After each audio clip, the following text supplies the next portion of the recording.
Hello, everyone. Good afternoon. We'll be starting in a few minutes.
Hello, everyone. Hi. Please, can someone confirm if they can hear me using their reactions? Okay, thank you very much. Hi, everyone. Good afternoon, good evening, and you are very welcome to day two of the Access 6.0 webinar series. I mean, we just finished day one yesterday, and please, just for like some few minutes, can we just gush about day one for a bit? If you enjoyed day one, I would like to see some excitement with your reactions because day one was absolutely packed. We had insights, we had a mind shift session. I mean, it was just a lot. I enjoyed myself. I learned a lot. I mean, there's a lot I'll be applying from what I learned yesterday. Day one was just absolutely spectacular, right? And today promises to be just as impactful because today is our career talk session. Yes, the long awaited career talk section. I'm sure you guys have been seeing it all around the flyers going about. And today is the D day, right? So let's quickly get into the introductions. I'm sure you must be wondering who I am, right? My name is Miriam Mudiani, and I'm a first class final year accounting student at the University of Lagos, Nigeria. And I'll be your moderator, your wonderful moderator for today's session, right? It's truly a privilege. It's a very big opportunity to guide today's conversation. Yes, thank you all for having me.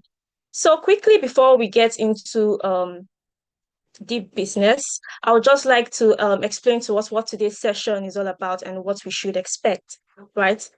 This career session is designed to give you and I, every single person on this call, including our YouTube audiences, and because they're currently live streaming this call, including our YouTube audiences, is designed to give us honest, practical insights into navigating career paths, into making strategic decisions, and just basically positioning ourselves for opportunities, even when the journey sometimes won't seem clear or linear, right? So that's what today's session is all about. So please sit tight because you have to be really comfortable for this session. Grab some water. This session is going to be hot, I promise you. Grab some water, grab your notepad, and come with an open mind and just get ready to leave here not just informed, but inspired and motivation to take the next action in your career journey. Thank you all for having me. So yes, we are privileged to be joined by three accomplished professionals who have built impactful careers across different areas of finance and professional services. And I'm just honestly really delighted to introduce them to us. Can I see some reactions? Because who else is a sector like me? The speakers we have today are top individuals in the industry, and it's just an honor to have them in our midst today. Yes. So let's get started with their profiles, right? Let's get started with that. Uh, in no particular order, our first speaker. Just before I move into the profile, I would like our speakers, once I finish reading your profile, to please turn on their cameras. Thank you very much. So let's get started with the profile. Our very first speaker is Mr. Sheyi Atanrashe. And Mr. Shea is ACA rather, is an FX and interest rate trader at the Bank of America. And he serves as a primary market maker and risk taker for major currencies, with additional responsibility as a cover trader for the JPY book. In his role, he provides market liquidity in FX swaps and executes FX and rate trading strategies to generate consistent profitability. Prior to joining Bank of America full-time, Sheyi gained broad financial services experience through internships in corporate finance, in the corporate finance unit at Procter and Gamble, the financial markets division at Standard Chartered Bank, and the management consulting practice at KPMG. He also holds a bachelor's degree in accounting from the University of Lagos, graduating with top academic honors, and is a qualified associate chartered accountant. Sheyi has also completed executive and professional programs at the London School of Economics and Political Science and Lagos Business School. So please, my wonderful audiences, can you join me in welcoming Mr. Seyi Ataranche to this call? Thank you very much. Thank you very much for being here with us, Mr. Seyi. It's truly an honor to have you on this call. Thanks, Miriam, for inviting me as well. Thank you. Yes, thank you. So moving on to our next speaker, we have Mr. Opeyemi Joseph Oderinde. Mr. Joseph Opeyemi is a first-class graduate of accounting from the University of Lagos and a chartered accountant of the Institute of Chartered Accountants of Nigeria. He is an accomplished audit professional with extensive experience spanning the private equity, financial services, oil and gas, and manufacturing sectors. He currently serves as the managing director of ProSmile Professional Services, a consulting firm he founded in 2019. The firm delivers high-quality audit and assurance, tax advisory, bookkeeping, and accounting services tailored to the unique needs of small and mid-sized businesses. By leveraging cutting-edge technology and maintaining transparent, client-focused communication, PromiSmile empowers organizations with timely financial reports, accessible data, and strategic insights that support sustainable growth and sound decision-making. Beyond his professional practice, Opeyemi is a proven leader and an advocate for capacity building. As a past president of NOASA Unilag, he successfully raised over $14,000 to organize the largest student conference in Southwest Nigeria, engaging more than 2,000 participants from across the globe. The initiative connected students with top industry executives and created meaningful internship and career development opportunities. With a strong commitment to excellence, leadership, and impact, Oderinde Opeyemi Joseph continues to add value wherever professionalism, insight, and integrity are required. Please, audiences, join me in welcoming Mr. Opeyemi to this call. Thank you very much for being on this call with us, Mr. Opeyemi. It's truly an honor to have you here with us. Thank you. My pleasure. Yes. So to our final speaker, and definitely not the last, we have Miss Marian Akujobi. Can I see some reactions? Ms. Mariana Kujobi is an associate director in the Oil, Gas, and Chemicals M&A advisory team at Standard Chartered Bank, with over 4 years of experience advising clients on mergers and acquisitions and financing transactions across the African energy sector. She's a CFA chartered holder and a chartered accountant qualified with both ICANN and ACCA. Marianne holds a first-class undergraduate degree in accounting from the University of Lagos, combining strong academic foundations with extensive hands-on transaction experience. Her expertise spans M&A advisory, debt and equity capital raising, and strategic advice.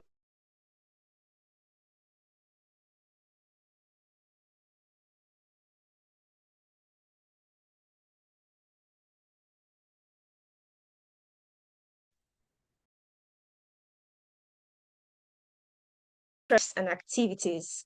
Once again, can we all give a virtual round of applause for Miss Marianne Akujobi? Thank you very much for being on this call with us, Marianne. It's truly an honor to have you here with us. Thank you. Happy to be here.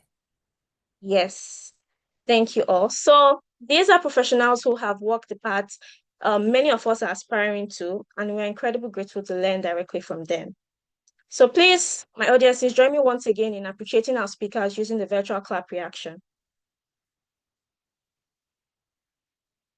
Okay, thank you very much. So before we begin the conversation, I'd like to quickly share a few guidelines to ensure we have a smooth and engaging session for everyone, including our audiences on YouTube. So for all our audiences, please kindly ensure your microphones are muted throughout the session. We also encourage active engagement. Please feel free to use the chat and reactions during the discussion. And also, we would have a dedicated Q&A segment towards the end, where you can ask questions by raising your virtual hands or dropping them in the chat. And for our YouTube audiences, you can basically drop your questions in the chat and we'll get back to them. Okay, thank you all so much. So let's get right into the conversation. Before we officially begin, right, I would like to start with something light to just warm us up. Because I mean, going through the profile of the speakers we have here with us today, it's really interesting to see what you guys have really achieved. So the very first question that came to my mind, right, it's just something I would like to know. I'm actually curious about, is what was your very first career dream before you truly understood what your current role involved? And this is to all the speakers, right? What was your very first career dream before you truly understood what your current role involved? Let's start with Sheyi, then Marianne and Opeyemi. Yeah, sure. I think I can start from when I was young. I think everyone had like career dream when like they were like growing up in primary school. I always knew I wanted to like become a banker just because one of my neighbors used to work in a bank and he used to dress really professional, like wearing suit every day to work. So I was like, okay, I want to work in a bank. And then when I go into university, I think from my first year to like third year, I wanted to do management consulting. I really liked the business advisory strategy part of things.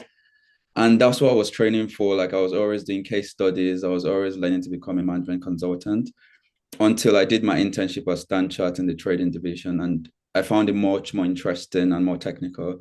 And yeah, that's where the passion started. And I was like, I want to go into trading and currently doing that. Oh, wow. Wow, that's very interesting. Just seeing the progress from seeing someone who was a banker and just dressing professionally, and that's what spurred the passion. Right, that's very interesting. I'd like to also hear from Marianne, please. Yeah, I think for me, just toying in the same path that she started, I wanted to be a surgeon. I wanted to study medicine. I That was something I really wanted to do whilst growing up. No particular reason.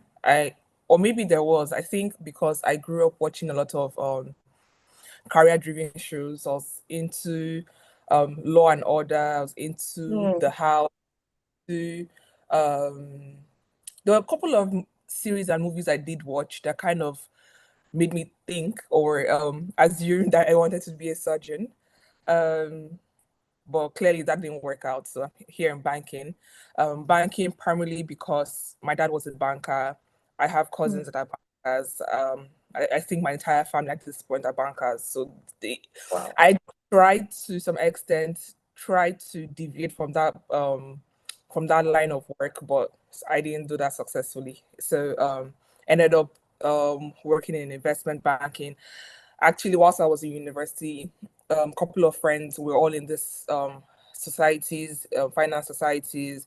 I heard of investment banking a couple of times. Wasn't really quite sure what that entailed. I just kind of went with the flow, to be honest. I was like, fine, I'll do investment banking. It is what it is. Finance, it's probably what, as I heard at that time, the toughest roles in finance. I was like, okay, I'll go with that since I like challenges. And I ended up in investment banking. So, not Oh, the wow. yeah. Yeah. Well, that's a a really interesting journey. I mean, from thinking of wanting to be a surgeon to ending up in banking, that's a very long, non-linear path. Very interesting. Thank you very much for sharing that, Marianne. I'd also like to hear finally from Opeyemi, please.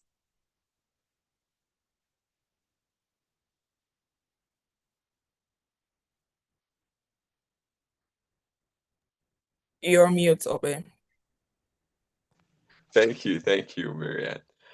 So since you're breaking the ice, I'm gonna break the ice further. And mine is quite opposite from Marianne and Shay.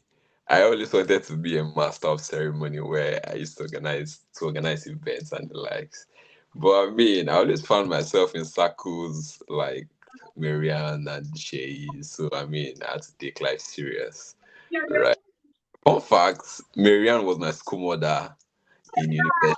So I mean, this were the people who put me through. And I mean, I found out that accounting, I could do something with accounting and finance. And that was how I became serious. And here I am doing finance, doing having a company in Crossmile, trying to do something out there. Yeah. Wow. Another very interesting, unexpected path. I mean, very interesting to hear you wanted to be an MC. Wow. Now here in banking, oh my God, I'm really excited to hear what you guys have in store for us. Thank you all so much for sharing that. And I think what's already very clear from these responses is that most careers don't necessarily start with full clarity, or they don't just start with you having, oh, I'm locked in, this is where I want to be initially. They evolve over time, right?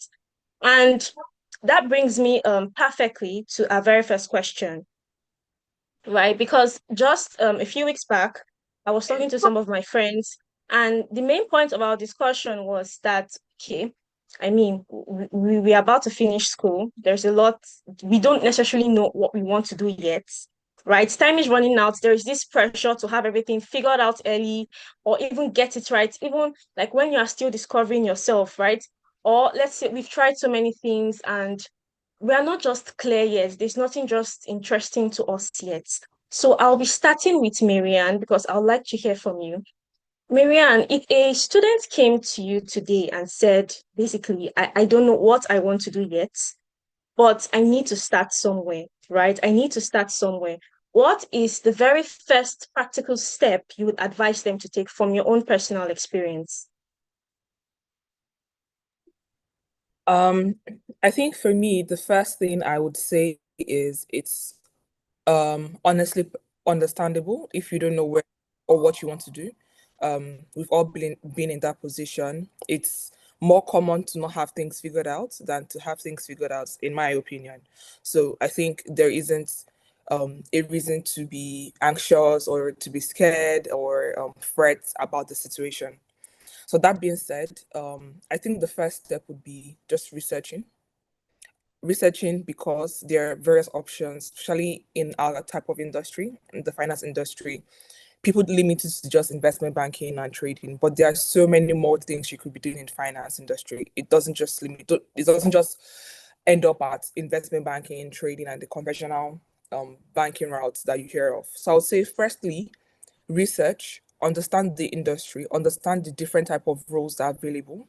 Then as well, understand yourself, understand what are your strengths, what are your weaknesses, what would you want as a career long term. It can be very silly things, get a pen and a paper, write down, and I do it even up till now. I write down my strengths. I say I do this well, I do that well. Weaknesses, I don't do this well, I don't do that well. What do I want? I want a career that is this way, is that way, is this. Write it down. Then you map out the career path that translates to those strengths, weaknesses, and areas of interest.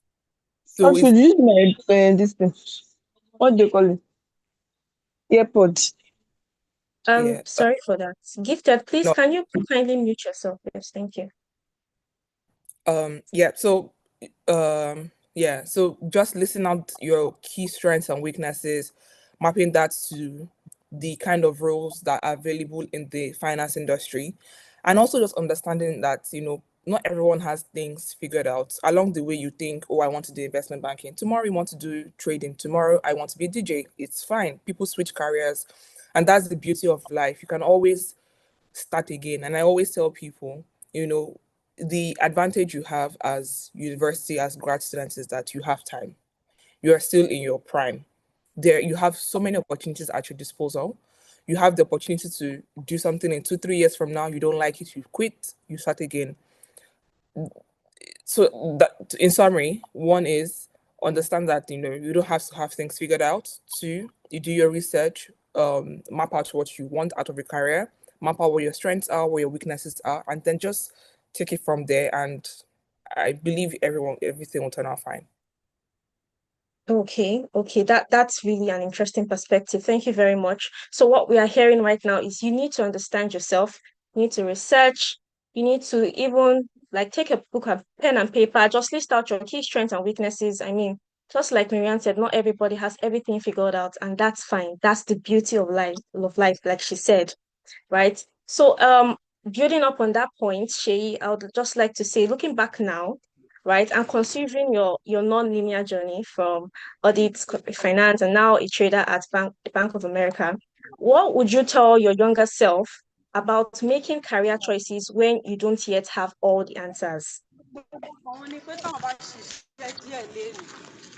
I would say like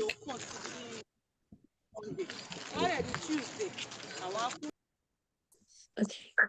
cool. I would say to my younger self is you just have to believe in yourself and or just do it. I think we always tend to like overthink things, and that's another point I'll build on what Mariana said. Like, you should match your personality to the career options you have and see like the options that are there for you. But also beyond that, you should also like go into what you feel like you want to do. Because if you tend to overthink it, you might be like, oh, I don't think I have the technical background for this. I don't think I can do this, and I don't think I can perform well in this function. And then you end up not going into the career path just because you're holding back a little bit. So I would say to my younger self is like, just do it if you believe that you have the will and the enthusiasm to do it. Because I'll just say from my internship at Bank of America, because the way it works during the internship is you have to do like a rotation across different desks. When I started the internship program, I was always like, I'm going to go for like structured products desk. I'm going to go for like this desk where you don't have to be in a fast-paced trading environment. And that was because I was just scared of what it would be like being in the trading floor and being on the trading stage, because it's very high intense and like it takes a lot of emotion as well. But I was just said to myself during the internship that if this is something you're going to be doing for a long time, if this is something you're going to enjoy for a long time and you want to constantly be challenged, just go for it. And that's what I would say to like everybody trying to start a career now. Like, you just have to go for it. Like, don't be scared to make mistakes, because the worst that's going to happen is that it doesn't go well and then you start again. And that's not the end of life, right? You can always like have various opportunities along the way.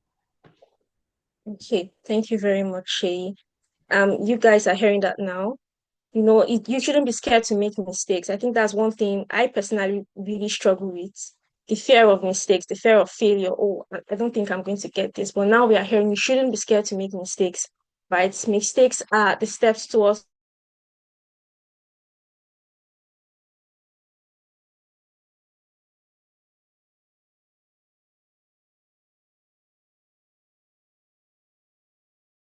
this. You should always believe in yourself. Believe in yourself. Don't limit what you can do. Just like Shay has said, rightly said. Thank you very much, Miriam and Shay, for those responses. Now moving on to another interesting question, right? Um, let's see. Now, as a graduate, and there are so many graduates on the call, right?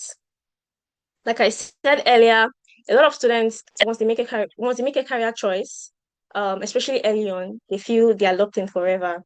But when we look at your journey, Shay, we see movement across roles that look very different on the surface: audit, corporate finance, and now trading.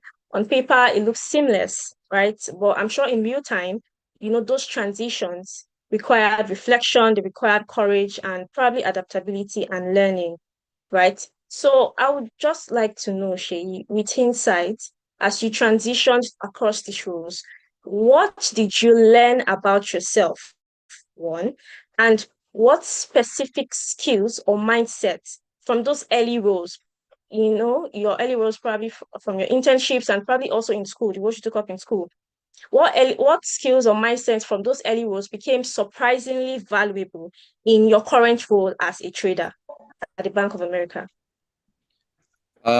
Yeah, I think in transitioning into different roles and what I've learned about myself and what I think is very key, like I've learned along the journey that everyone, like the fact that you've got your foot in the door, you're working for the company, I think everyone is sound enough to be employed. So I don't think technical skills will take you to the door, it will give you opportunities. But beyond that is how well you relate to your team members and how well you relate to people. And that's the kind of politics at work that I think people don't focus as much on. Because if people really like you on a team, people will go over and beyond to make sure that your career is also a success, right? And every role I've gone through, even while doing my internship and while working in Procter & Gamble and even at Stanchart, I think it was the fact that I was able to connect well with the people that were in like management role for me, or like people that were like maybe my direct teammates or like people mid-level management, because they just like you and want to work with you and want to make sure you succeed. And you need to make sure you build that kind of good environment where people are like, oh, this guy is really good. This guy is very personable, he's amiable. We want you to succeed. If they feel like you're struggling, instead of you asking, they're going to even reach out to help you. And I think that's one thing I've like I learned about myself. Like I was able to adapt myself to the team I was in, and making sure that people also look out for me while I'm trying to also navigate the different roles I was working for. Okay. Thank you, Shay. So I think one thing I majorly picked up from what you said is how well you relate with people. The way you relate to people, your teamwork would determine how far or successful you are going to be. Because if you have a very good relationship with people, then they themselves will put it upon themselves to ensure that your career is successful. And for someone listening out there in our audiences, ensure that you relate well with people. Communication matters, teamwork matters, collaboration matters, even just starting from your classes, right? Your projects and all of that. It all matters. You can see how it's passed down into his work as a trader in the Bank of America. So all of these skills from beginning really matters, right? So still building on that point. Thank you, Shay. Right. Still building on that point. Opeyemi, let's bring this closer to students who may still feel unsure of their long-term direction, right? So, Opeyemi, from your experience in audits and professional services, right, what skills should students intentionally build early, even even if they don't know where they would end up eventually, right? What skills should they build early to position themselves for or as their ideal candidates for global firms or even local firms? What skills should they start building intentionally early? I mean, thank you, Marianne, and great session so far. So I feel, or I would say that what you need to do coming fresh from university is maybe, like as Marianne had said, do your research and all of that. Do your research, which is really important, right? And for you to find yourself in the right space, be it investment banking and the likes. So now the other set of students will now be okay, we have done our research and we are not able to find ourselves like in top firms like this, right? So now, if you're not able to find yourself in a top firm, you either find yourself somewhere, right? So my basic Mhm. advice would be take what you have very serious, right? Because you do not even know where you'll be found like in the nearest future. I'll give you a very good example. Immediately I graduated from University of Lagos, before I started working with Ernst& Young, which is one of the big fours in Nigeria. I had the opportunity to work with a very medium-sized business, which I mean, now they've gone way larger, right? And at the time, they were consulting for Lagos State government. They were also consulting for the federal government of Nigeria, right? And as small as the firm was at the time, I saw the revenue they were bringing in. And what I could have done then was basically to amass myself or equip myself with the knowledge around the environment. I was able to understand the way auditing was working. I was able to understand the way tax was working. I was able to also understand the way advisory was working in that firm. And that was one of the things that led to me having my firm now, which I'm also expanding to the United Kingdom, right? So if I'd seen myself back then and I was like, okay, yeah, this is a medium-sized firm. What can I gain from here? I would have actually lost that opportunity. So, I mean, my basic advice to anyone listening is wherever you are, make sure you pay attention to whatever is being done because so far it's an organization or so far something is being done, there's something you can learn, there's a soft skill you can learn. You should be able to learn how they use their system, their software, Excel, as basic as Excel is, right? Because in other climes of the world, you find people a lot more younger than ourselves able to use AI, the software system, and the likes, right? So it is something you need to really take serious, right? So wherever you find yourself, make sure you are paying attention to getting these things right because once you pass that stage, you never get it again, right? And to also make it very simple, right? A lot of people will be like, okay, yes, this is a lot of information. Make sure that wherever you are, you have a mentor way ahead of you. I'll make it simpler again. My days in the University of Lagos, right? Marianne was a year ahead of me. Miriam, a friend is doing. So they were my school mother. I call them my school mother. So they kept on like showing me what to do like a year ahead or so. Like I wasn't even bothered on what to do, right? I was a very unserious student and I still came out with the first class, right? So to show you that it is something you can do. So far you have like someone ahead guiding you wherever you are. I think I don't let me speak too much. I would say the others as more questions come. Okay, thank you very much, Opeyemi. Thank you for that insight. Because I think one key thing you are saying right now is wherever you find yourself, key attention to details, right? You have to build the skill of paying Yeah. attention to details.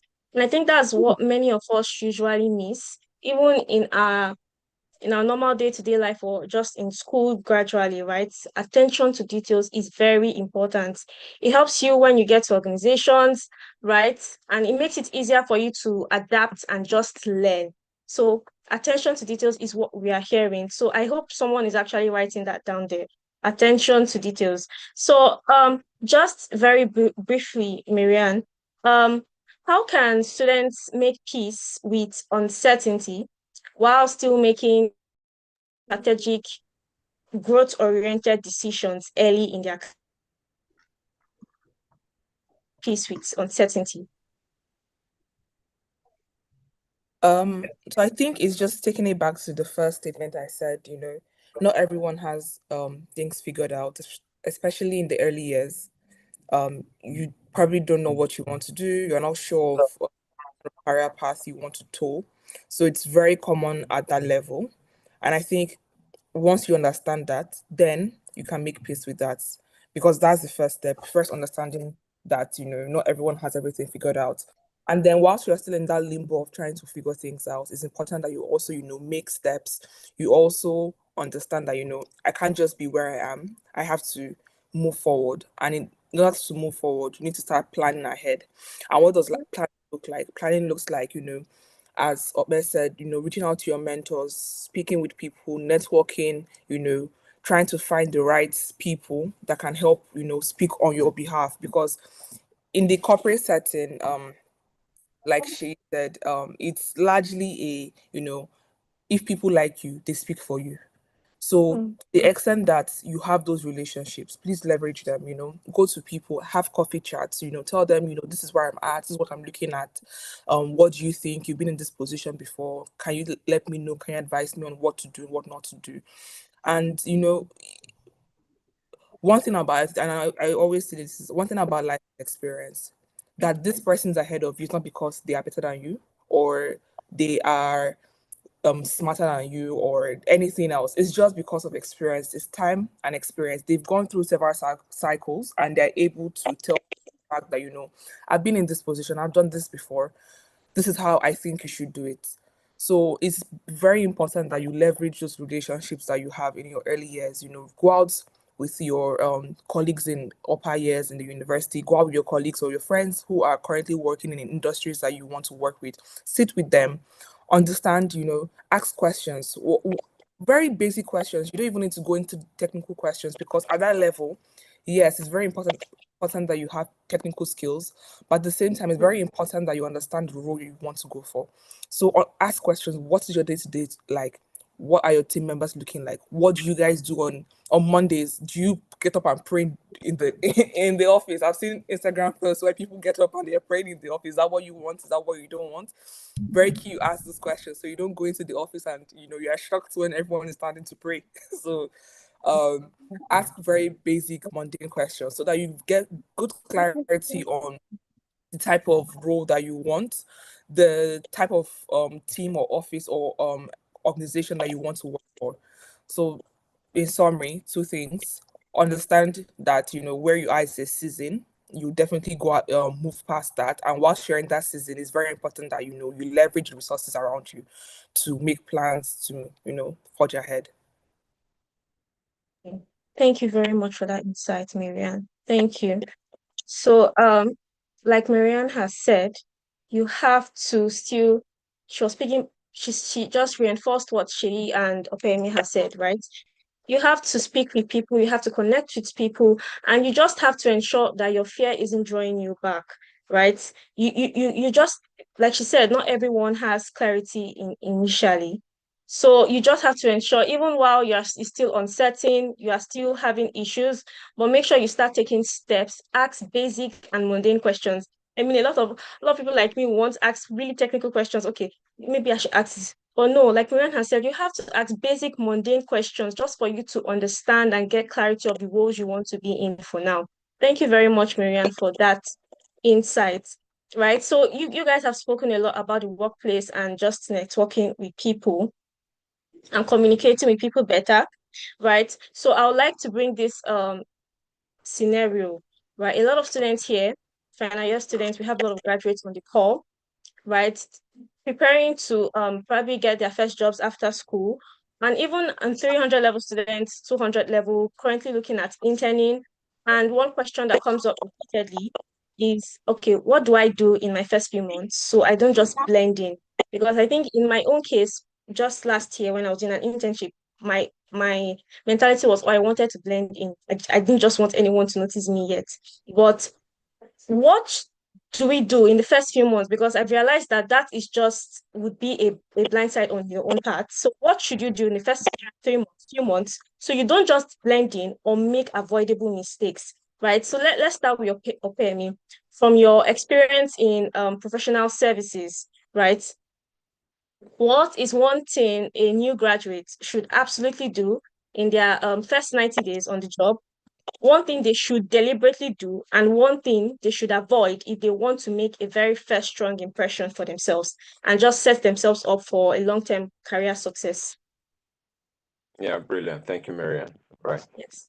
So I think I'm going to be saying a very different view from what Shay and um Marianne would say. Right. So my view would be, you know when to leave. Right. So if I go into this organization and I say, okay, yeah, this organization is gonna, okay, I'm gonna live like in the next 5 years. It's gonna maybe guide the way I would act, if you get what I mean. So now this really varies. For example, if I'm in a very small, okay, let me give you a very basic example. The first place where I did my internship, Anthony, can you mute, please? Yeah, thanks. Okay. The place where I first did my internship, like when I was in school then, um, it was owned by an individual, right? And I think the pay then was like 10K, and I knew that, okay, this is not for me, right? So in as much as I knew that this was not for me, I already had my exit plan that I can't spend more than 6 months here. So now that's was what informed my actions in the firm. I knew that I needed to learn a lot of things in this. It was a chartered accountancy firm there before I moved to a medium-sized accounting firm. Right. So that would really inform your decision on, okay, what you need to do, the people you need to speak with as well. So now I would now speak on a general base. Right. When you get into a firm as a graduate, right, you need to be very respectful. You need to, for the fact that you're just coming in fresh from University of Lagos, I would assume that everyone is from Unilag accounting here. For the fact that you're just coming from school, there are a lot of soft skills you wouldn't have gained, and there are a lot of skills that you would be new to, right? So you need to just put your head low, try to learn everything that has been taught. A lot of information will be coming in. You'll be given a system maybe for the first time. Try to learn a lot. Try to meet people, colleagues, speak to people. Do not just sit at one place. I need you to also give yourself a target of 6 months that within the next 6 months, I needed to have increased my skill set. I needed to have increased my knowledge. And if any of this is not happening in 6 months, know that you're already putting yourself behind time. So once you have this at the back of your mind, you would be able to practically work on developing yourself. And if this is not forthcoming, you already know the organization is not for you, right? So someone messaged me last week, or I mean yesterday before I was flying to London, and he said that No, it was a lady. The lady said she wants to leave the bank where she's working. And I asked why. She said she does not feel like she's learning anything, that it just comes like a circle. And one thing about us is we know when we are not improving, if you get what I mean. So we know when we are not improving, and once you get to that stage, it's just time to rethink, right? But if you are just entering an organization, you need to be able to specifically focus and see that you engage and get the skill sets done. If it's not coming, it's time to reevaluate if you're not paying attention or it's not something you want to do, right? So I think that's basically what I would say. The key things I mentioned is the first one, make sure you put your head low and learn or gather as much skill set as you can within the first 6 months or the first 1 year, right? If you are raising for a goal, you know how to, position yourself. But if you feel like, okay, you want to do this for about 40 years or 30 years, then you can just lay low and learn what you can learn in 6 months, you learn it maybe in 7 years. But I don't think we all want to be in that situation. And I think where this mantra came from was also when I was participating in NOASA program. We visited the CFO Forte, or Julius Owotuga, who is now the CFO Executive Director at Gerigo Power. If I don't know if you know, Gerigo Power is an electric utility company owned by Otedola. So now Julius mentioned to us that his plan is to actually retire by 40. And I think at that time was around 33, was already like the CFO of Forte Oil, had this money. So like that was where the vision came that, if there are things you can learn within 6 months, why learn it within 7 years?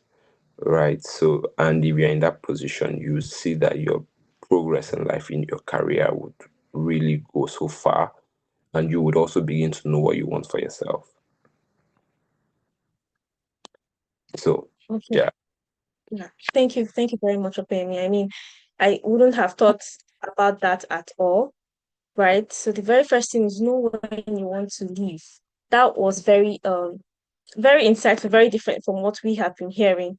Because you have to give yourself this particular goal, and okay, this is what I want to learn within this particular time.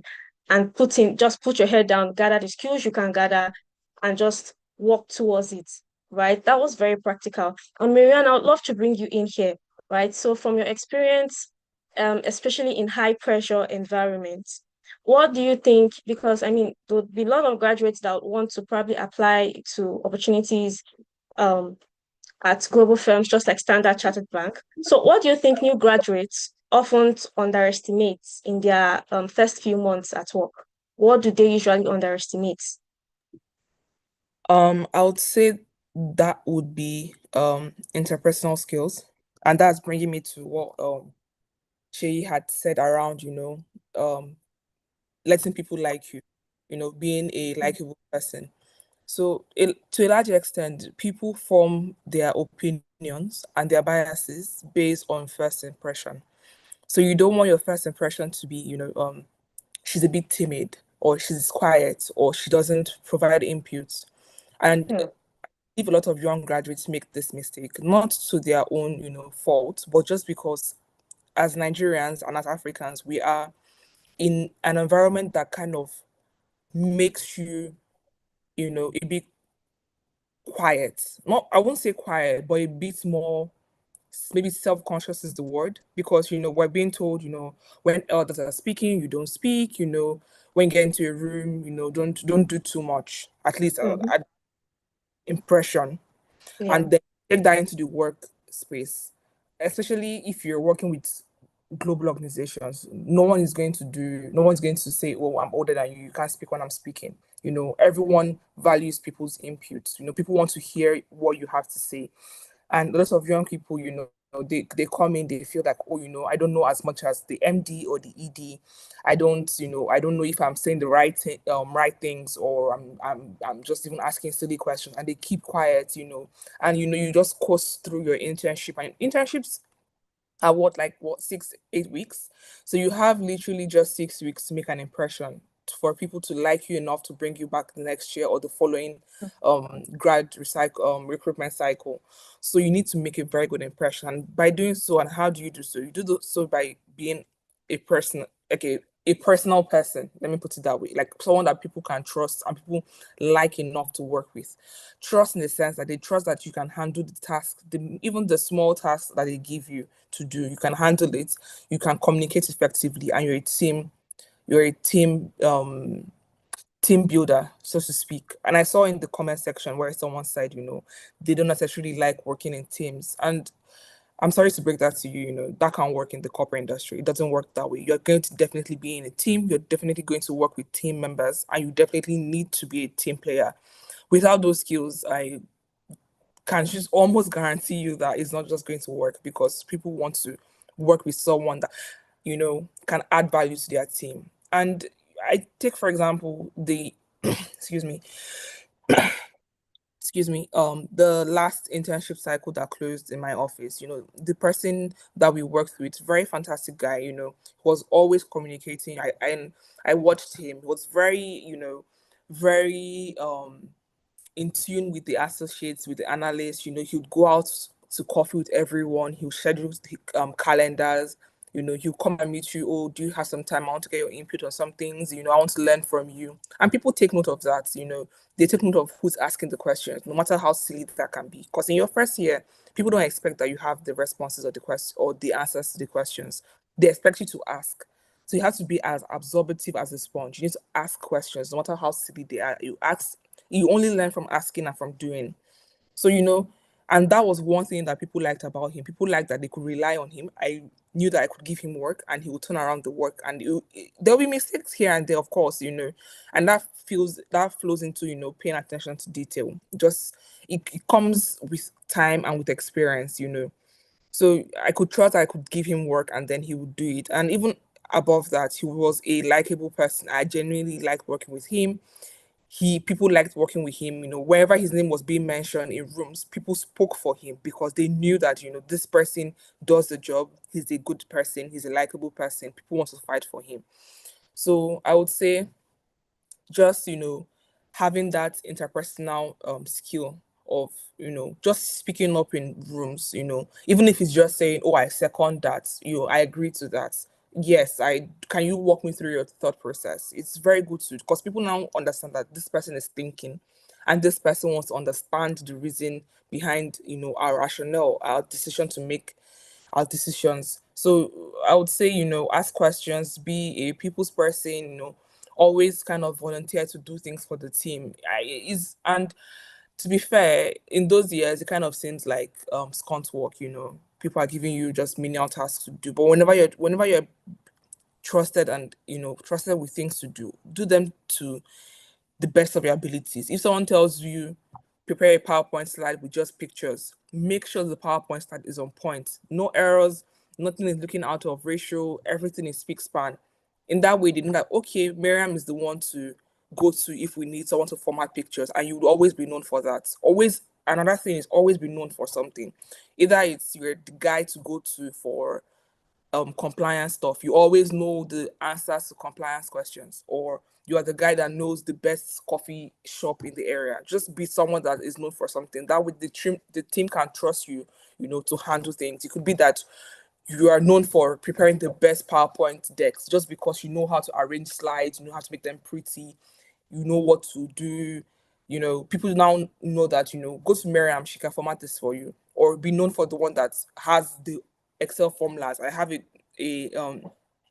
person in our team that he knows all the Excel shortcuts. Tell him, oh, we want a VLOOKUP that takes a 500-page Excel sheet to, he'll tell you, okay, this is the formula to look for. So always be known for something, always be trustworthy, put your best foot forward, always speak up in meetings. Don't be don't be shy, don't be timid. You don't want to be titled or labeled as timid or a shy person, especially in the corporate society. And also know when to listen, in a bit to not be, to be shy or timid, and to also come off as confident. Know when to listen. You don't have to be the loudest person in the room to make an impact. So I think that's all I would say. Thanks. Wow. Thank you very much, because that's just a lot to unpack. You were speaking, I was just remembering during my own time when there were times where I felt like, oh, I don't think I have anything important to say. Let me just keep quiet for now. But now hearing you say that your first impression matters, right?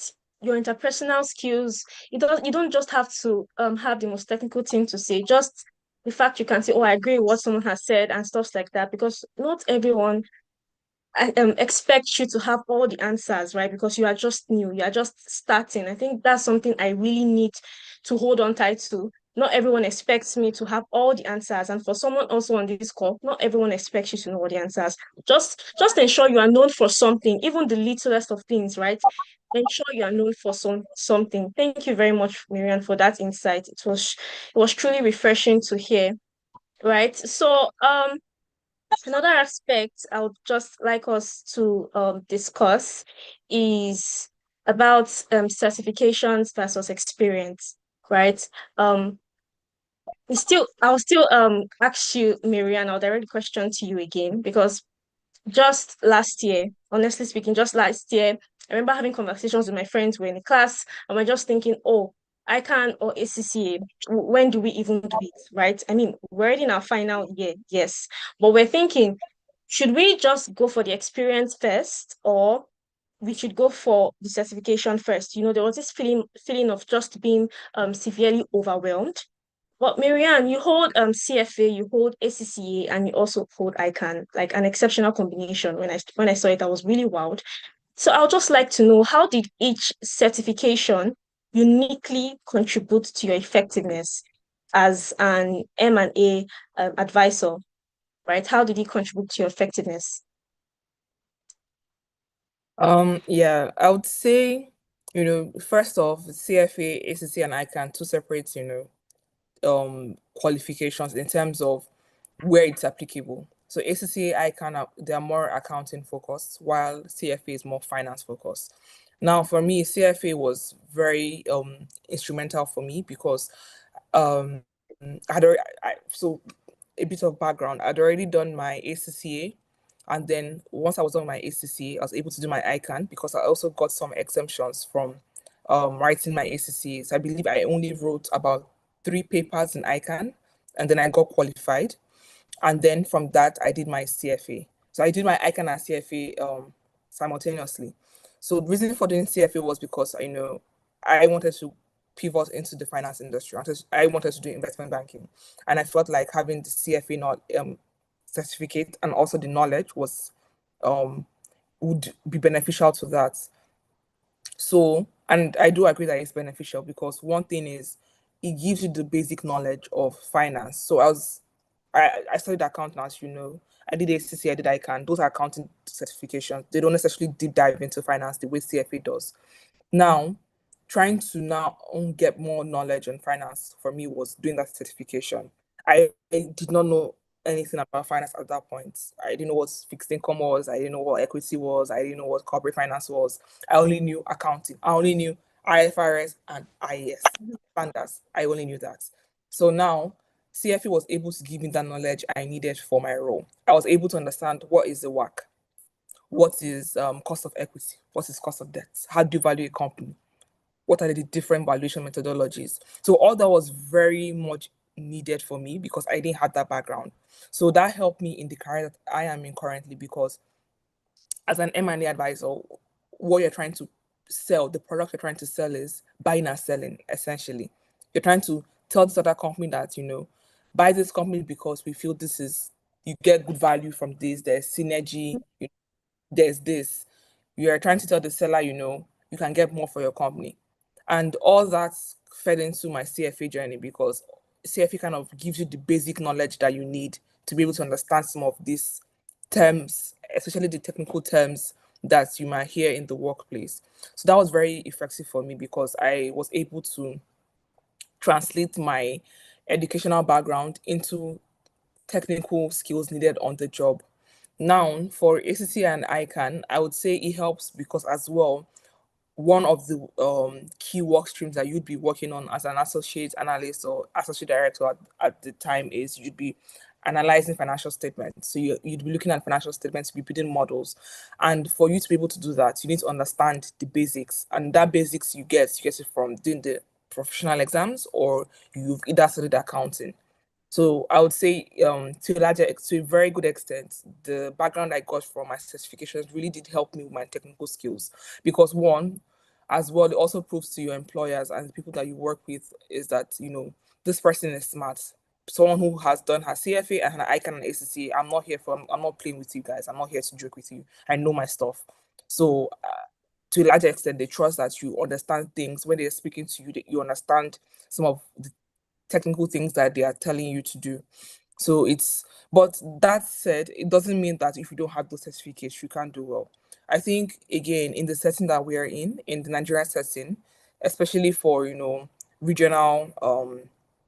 regional companies, they kind of value the certificates. I would say here in London, for example, not a lot of people have ACCA. I don't even think people even know what ACCA is. Like they like, oh yeah, like why did you have to do all this? Some people even kind of look at you like, why did you do these 3 certificates? Like there are people in my team that don't even have the CFA. I think about maybe 2 of us in my team, a team of 10 people that actually have the certification.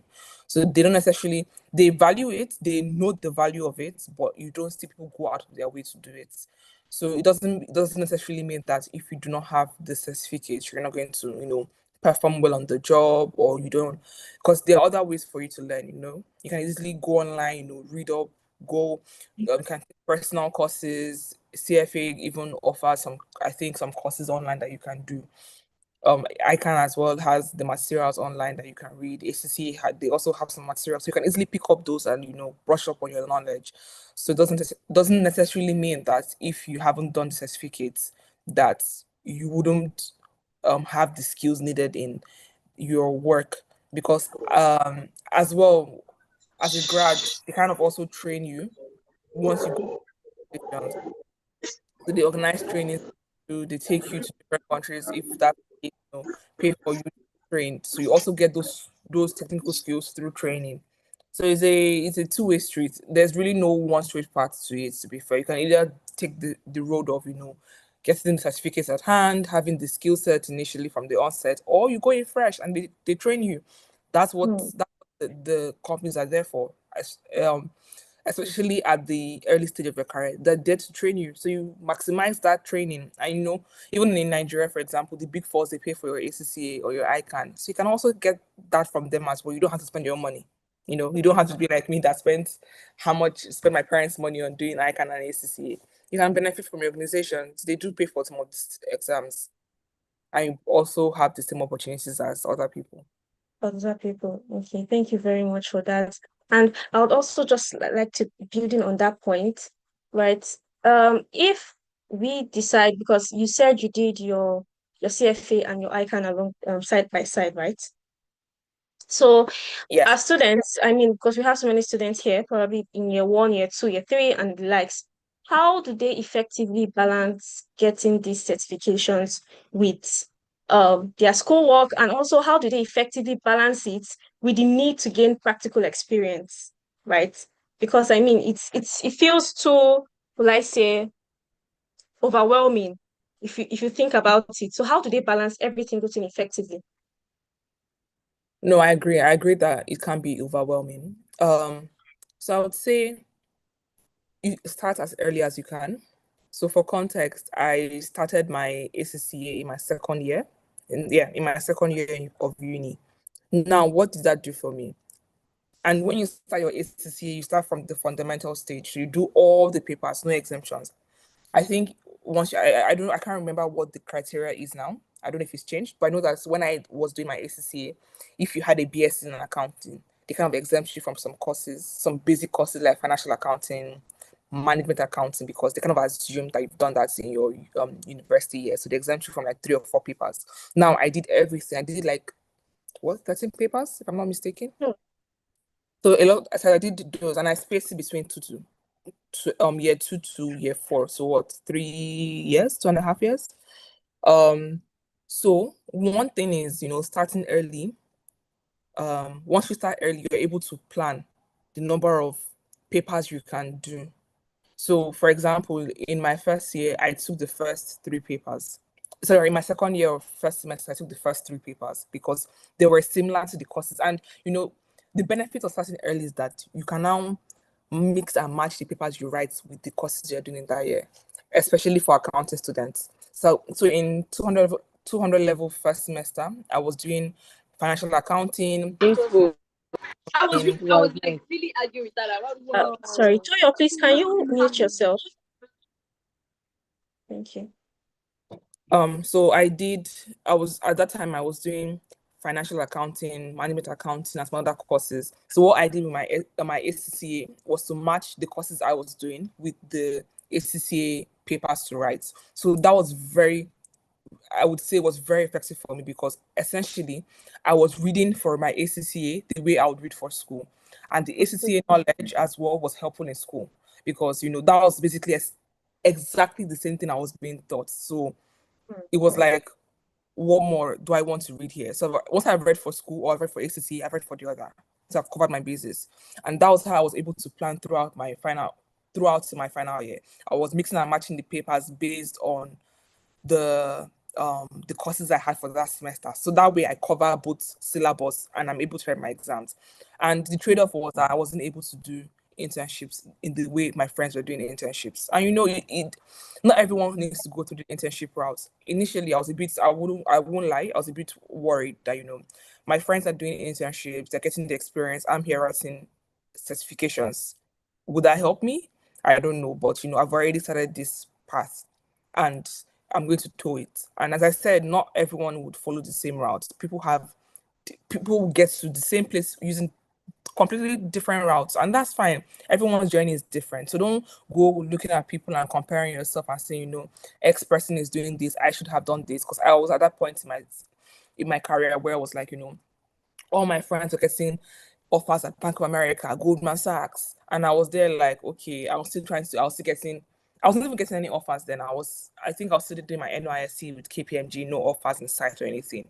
So don't necessarily compare yourself and your journey with other people because that's unique to you. So I would say in terms of trying to combine writing exams and schoolwork, it's a function of being effective. Know how to manage your exams. I know that, of course, you can't, in the way ACC and ICANN is structured, you can't do, say, the fourth paper without doing the third paper, or you can't just jump and do the last paper without doing the first paper.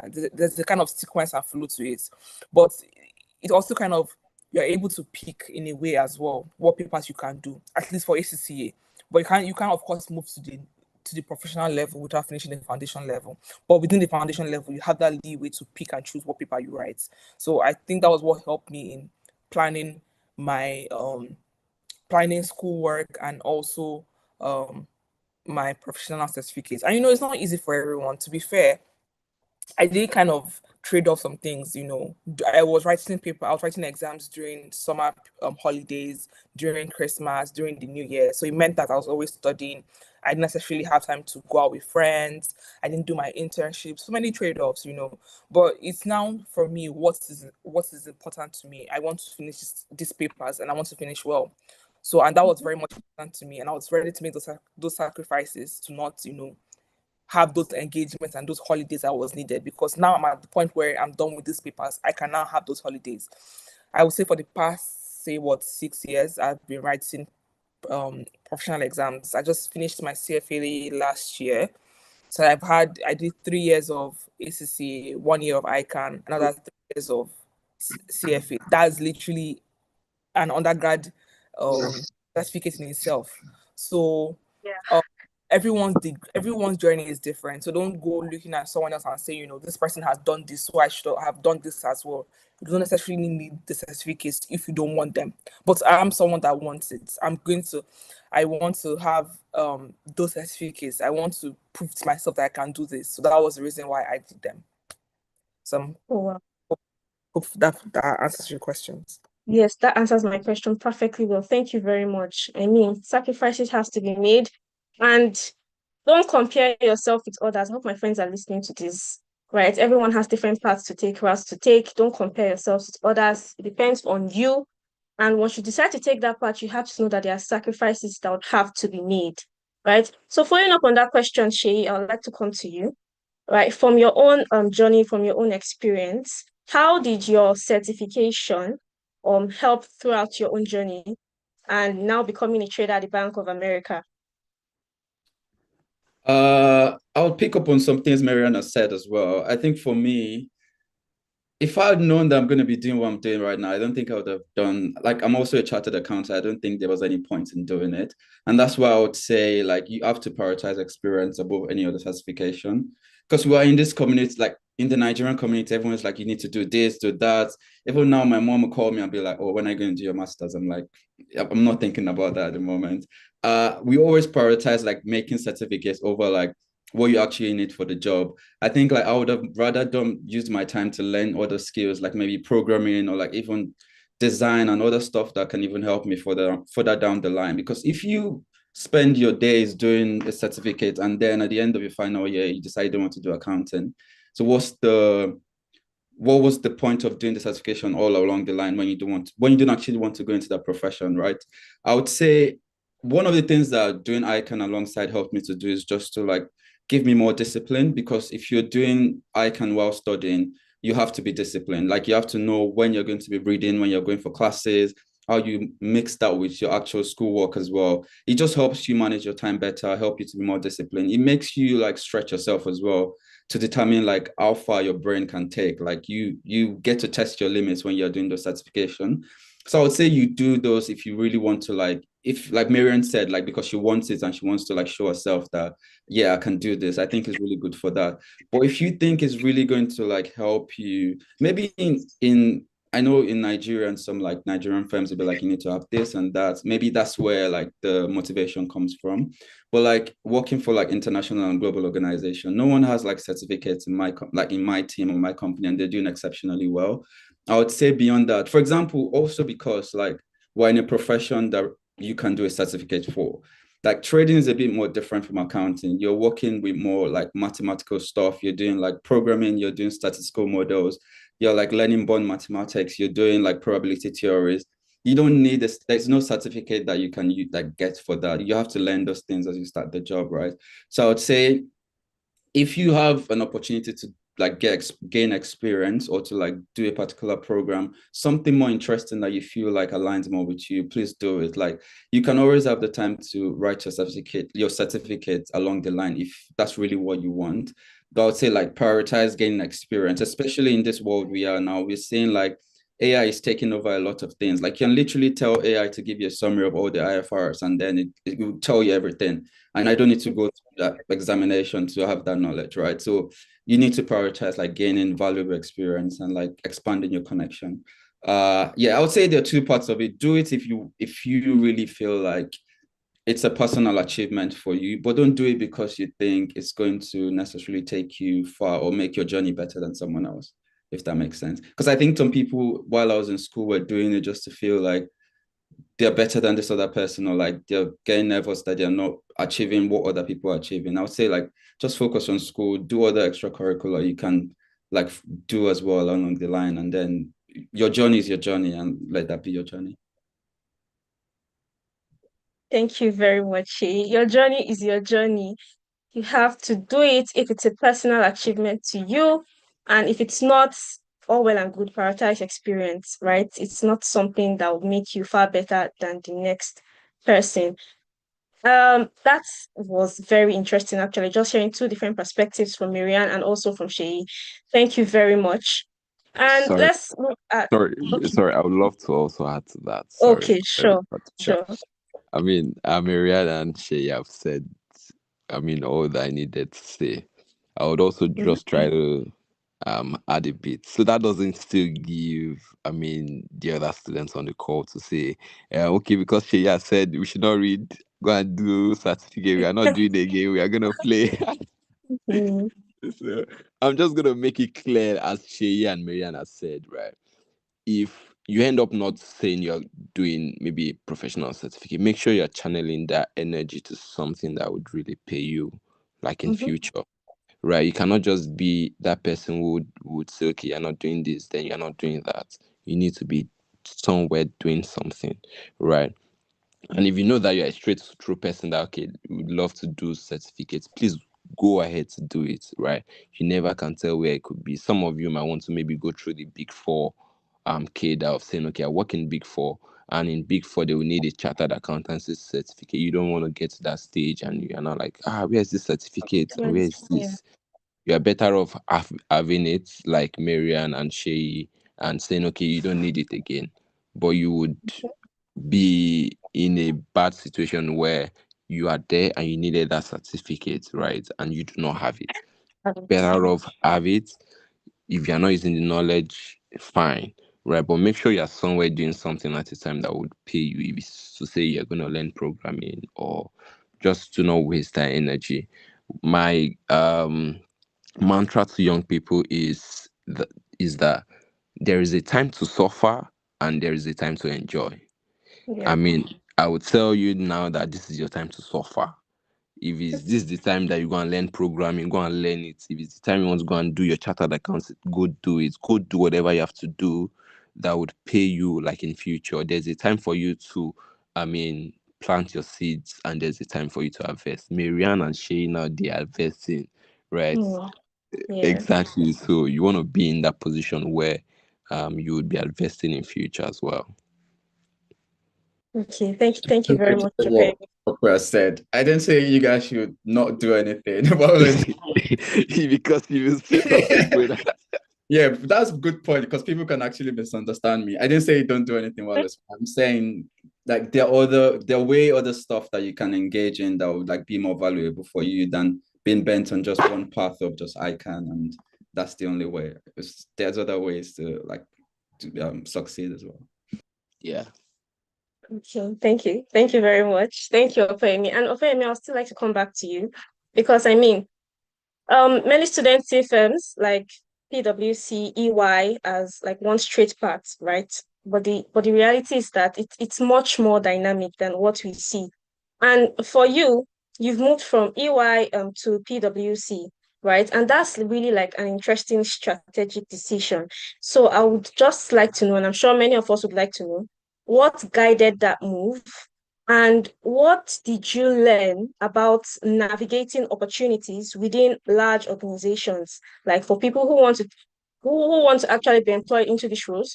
So what guided the move and what did you learn about navigating opportunities within large organizations? Okay, thank you. Um, the whole point of what I'm gonna say is maybe mentorship or having someone ahead of you as soon as you enter maybe a Big Four, right? So I'll just give you a practical example of what I did. I got into Ernst & Young through NYC. Then I had like people who were ahead of me like 4 or 5 years, right? So they already told me that, if you spend like maybe 2 or 3 years in EY, you have that liberty to get called by maybe someone in the UK, PwC UK, or whatever it is, right? But a couple of people didn't know this strategy, right? Because they didn't have anyone they were talking to. They were just in the office playing around, not speaking to people like in Ayakedas, right? So about like about like 2 years into myself at EY, I kept up with my team. So I had like a couple of people who were on the team who had traveled out of the country, right? Working with maybe PwC UK, working with other firms. But I kept contacts with them just to check, hey, how you doing? Because we were like really good team members. And although they were years above me, right? So, but I kept contact with them. And within 2 or 3 years, they dropped my CV with PwC UK, and PwC UK called me to say they're impressed that my profile, this. Spoke to the director, did some assessment, and boom, they called me. Right. So it's not as difficult as you would think it is, right? Like Marian had said, and she had said, make sure you keep relationships wherever you really do not know where something can pop up from, right? You really do not know from where you really underestimate can even be where the opportunities are, right? So what I would say in maybe your strategy with the Big Four is as soon as you start, you know your exit, right? And knowing your exit is making you, it would put you in a position of saying, okay, you know who and who to talk to, right? Because I knew that I don't want to stay so long, maybe at EY. I already started talking to people way ahead of me. So if I'm talking to people way ahead of me, it means that those ones are setting their exit strategy already. So my exit strategy would have begun to align with them as well, if you get what I mean. So I mean that's what's pretty much the advice. Have people you are speaking to, keep your relationship tight, knit, do quality jobs, and I mean your jobs will speak for you. People would really want to refer you and want to work with you.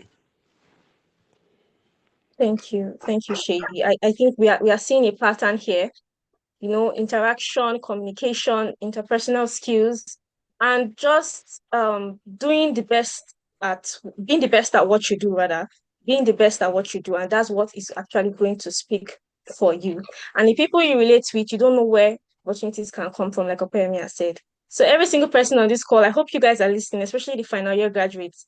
You are not supposed to be a loner, right? Learn to communicate, because that would actually help you when you get into the workspace, right? So let's look at another very interesting question. I feel most people rarely talk about it. We often celebrate career wins. We celebrate, on LinkedIn, everyone comes on to here to say, oh, I'm excited to share, I'm thrilled to share, and stuff like that.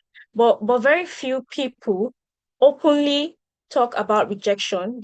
Very few talk about mistakes, very few talk about setbacks, especially early on when confidence is still forming, right? So I would like to start, because I mean everyone would have something to share. I'd like to start with Opeyemi again. So could you share a time early in your career when you faced a significant rejection, mistake, or a failed opportunity, and what that experience actually taught you?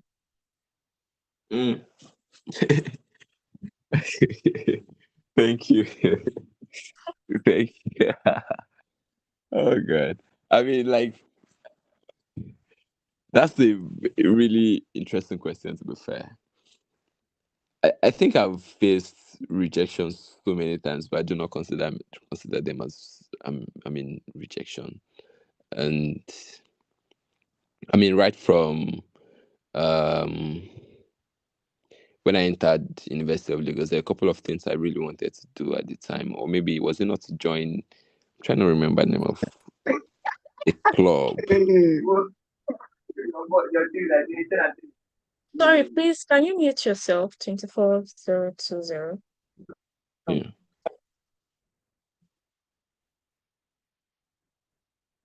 Okay. Yeah. So I wanted to, maybe participate in school politics and likes, but I don't know. For some reason, I think I wasn't just given that kind of aura. But come year 3, year 4, all of a sudden I came to the limelight and somebody just kept and said, okay, go for president. That was Body, but they were like, go for president. I'm like, from where to where? Right. So, and what that taught me was you're not running anybody's race, and you are running your personal race. I have a mentor who leads, like, who consults for FRS, LIRS, and federal government jobs, and also a few companies outside the country, right? And one day, jokingly, I just sent him Elumelu's reels. I'm like, when are we going to fly our private jets? You understand? Like, I'm that cool, my mentor. So it was not like, bro, that I'm not running anybody's race. I will get there at my own time. So, like, that really got to me. Like, this is somebody that has his own bar stashed up somewhere. If you see his assets at Oniru, like, so, and that sentence really got to me, to say that that's really a lot, right? And for me, when I was also like in year 3, I had some of my friends who were gone in for, they had like internships at Bank of America and the likes. And for me, maybe I was not interested, but I didn't get all those opportunities, right? But I felt taken aback, right? But it didn't affect me for anything, right? I still went ahead to do my thing. I joined one of the big fours, and that's one of the things, right? In as much as you see, maybe like you all are set mates, right? You begin to see some people getting certain opportunities, never be taken aback, never be, even if you are taken aback, try to just dust yourself, come back up, and try to strategize yourself, right? So it means that, for example, if you are not going into one of those opportunities, where are you particularly positioning yourself, right? If you're in an organization, you can always tell that within the next 5 years, are they really fruitful for you?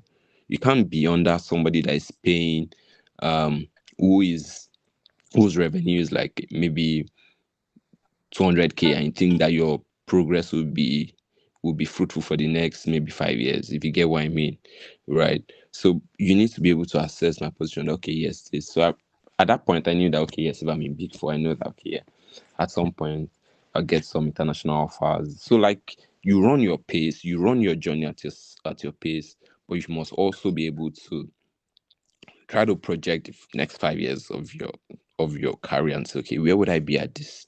Would I be getting so much skill that would be needed, like outside the country or also in Nigeria, wherever I am, right? Are you gonna be useful right on that job, right? So that's one of the things you just need to look out for, and that would make you not feel bad or feel rejected when you don't see opportunities coming forth, if you get what I mean. Yes, I do. I do. Thank you very much. Thank you very much, Opeyemi. I think one thing I picked is you are not running anybody's race. You get there at your own specific time. But at the same time, you're also positioning yourself and you are working towards your goal. But don't just compare when you're faced with rejections or you're faced with probably mistakes or maybe failed opportunity. Just know that you have your own race you are running. So, Marianne, I would like to just bring you here very briefly. What helped you stay grounded during moments of maybe career uncertainty or setback? What helped you to stay grounded during those times? That's a very good question. So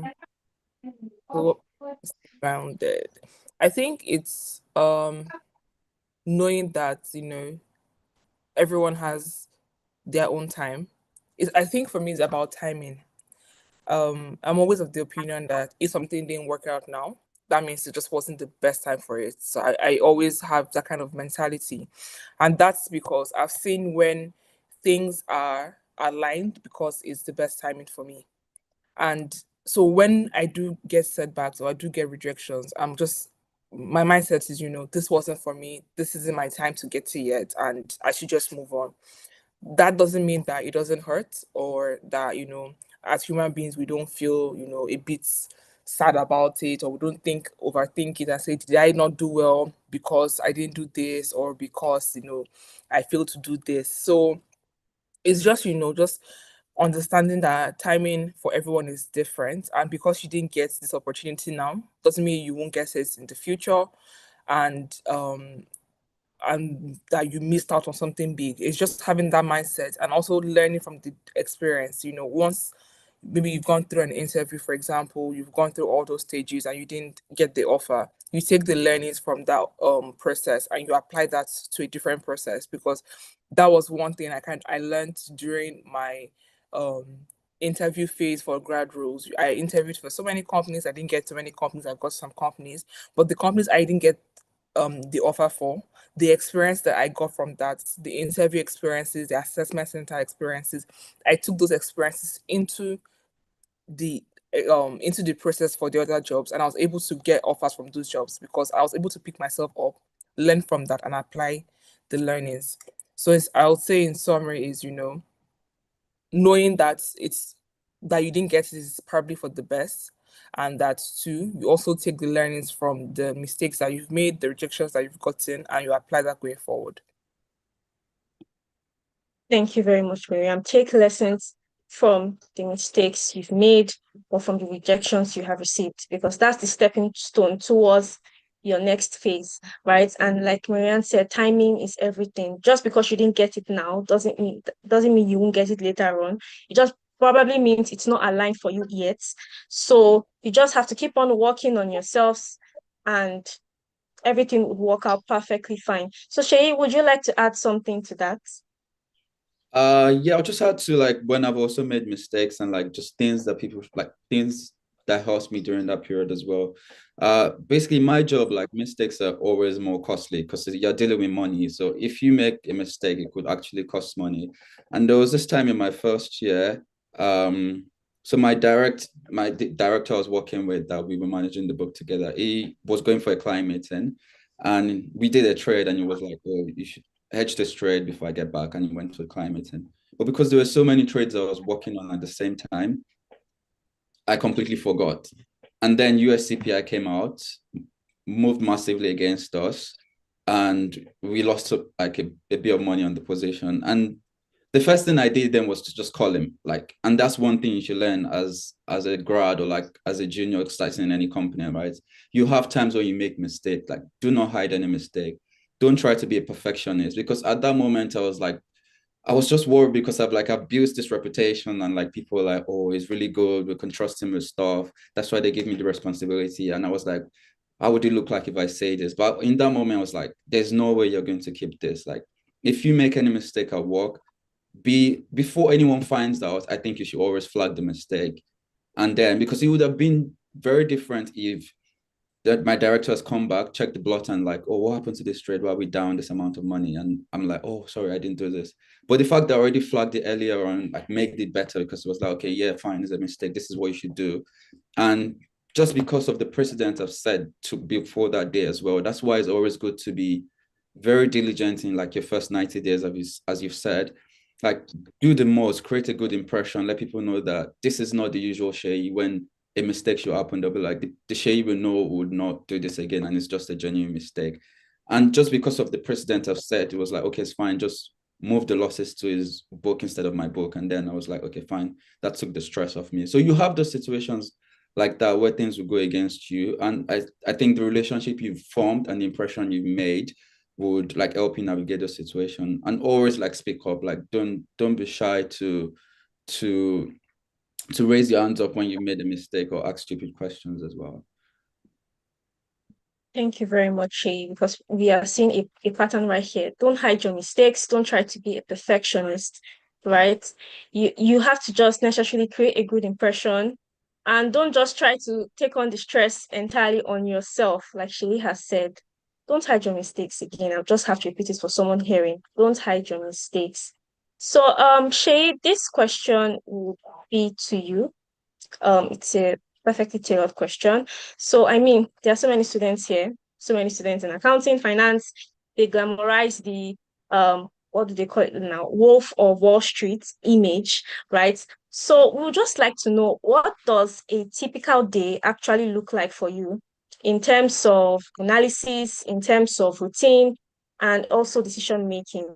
Like, could you just walk us through how a typical day looks like for you? Yeah, sure. I think for trading particularly, depending on what trading state you're on, because there are flow trading and like non-flow traders. So people that trade structured products and people that trade like very vanilla high volume products, which I'm on the flow side, so I'm a flow trader. So usually, because I trade FX derivatives and we are like a 24/7 book. So we have offices in Singapore, London, and New York. So we usually there's always a cover around the clock. So I'll usually come in like our day will start like 6:30 a.m. in the morning. And usually when I started, I used to come into work around like 6:15 or 6 a.m. because you want to create that good impression. Like, you want to be the first and last out. But I don't do that anymore. Like, coming at 6:30 in the morning.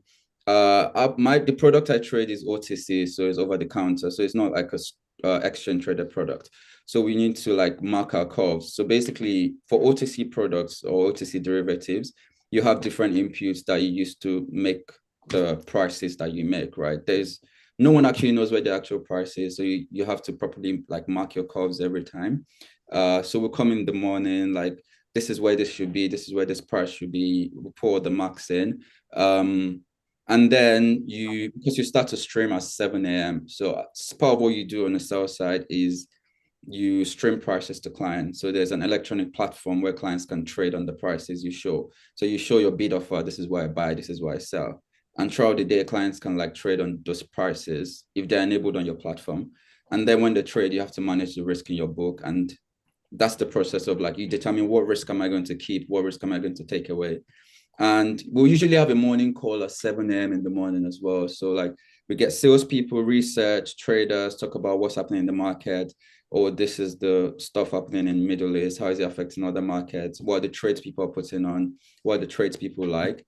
And then throughout the day, you just get loads of like client trades coming in, hedges you have to do, client meetings as well, because you have clients that want to discuss trade ideas, like where should they invest their money in, or like what trades should we put on? Like, should we be long Nigerian government bonds, or should we be the short Ukraine bonds, or should we buy dollar yen? Should we sell dollar yen? Or should like there'll be different ideas that people want to execute. So you throughout the day, we're like speaking to each other, what trades do we want to put on a bit of risk as well.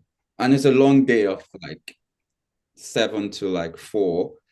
And we also have lunch on the desk as well. It's not a job where you have like a 1 hour lunch break, because you always have to be on the desk every time. So you go downstairs, grab lunch, or go outside, grab lunch, 5 minutes back on the desk. If you're leaving the desk, you have to make sure someone else is there to cover the desk as well. So it's a very high focus, like long hours, not as long as Marianne's job, obviously, but for the time you're there, you need to be focused. And we mostly finish at like 4. You're done with the end of day, send your P&L report, and then by 5:30, you're out of the office. Oh, wow. That's a packed day. And for those who are hoping to probably work at Bank of America as a trader, I hope you guys are taking notes and getting to learn how a typical day looks like for a trader. Thank you very much, Shay, for sharing that. So this is just going to be our final round before we get to the Q&A session, right? Just final question. So as students, we hear a lot of advice, from lecturers, from our parents, mentors, even on popular X where people mostly are. But only few of these advices, or few pieces of this advice actually stick and shape how we show up long term, right? So my question, I'm starting with Opeyemi now. My question is, what is one piece of career advice you received early on that stayed with you and helped you build a sustainable career, not just do a job? I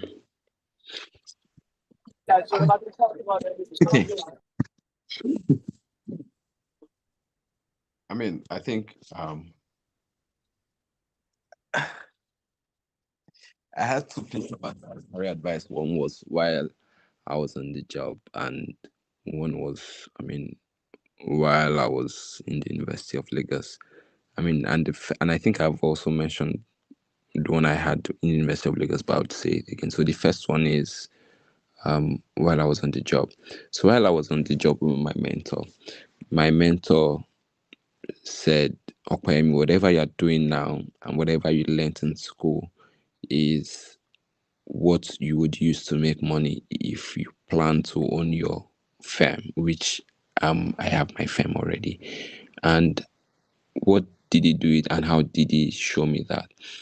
He said, take for example, you learned what is profit or loss in the University of Lagos. Are you aware that there are millions of people that do not even know what profit is, and millions of people that do not know what loss is? Do you know you can monetize that? I said, I first did not believe. So now he called people into the team, and maybe let me quickly just show you a very practical example how I got him to be my mentor. So when I moved into the company at the time, a lot of people were there. They weren't putting like so much effort into their work. They weren't just so interested. But I saw the volumes, I saw the amount they were making, right? And that year, I was impressed at the lifestyle the CEO was living.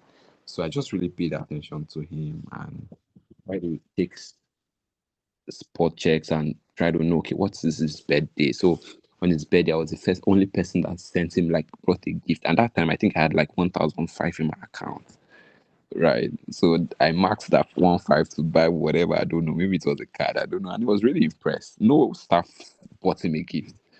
Right. So and he just sent me a message that I'm impressed. That was a really nice thought process. Then I said, okay, can he be my mentor? So that was when I started asking like very stupid questions. That how did you get to know Lagos State government? How did you get to know a lot of officials in the federal government? So like that was how I started Momentum. So now he told me that you can make money off the basic things that you are doing. So now fast forward to that day, he now said, okay, let's get on a call. So he kept me on a call with his clients and a few staffs. Then the staff was asking like several questions of how can she structure a business, and what my mentor at the time was just really just saying were things I really knew, basic things I knew. He started to mention all those economics, demand and supply that these were the things that I knew from the University of Lagos. And lo and behold, when the invoice came in, it was massive. I saw the invoice, I'm like, oh my God.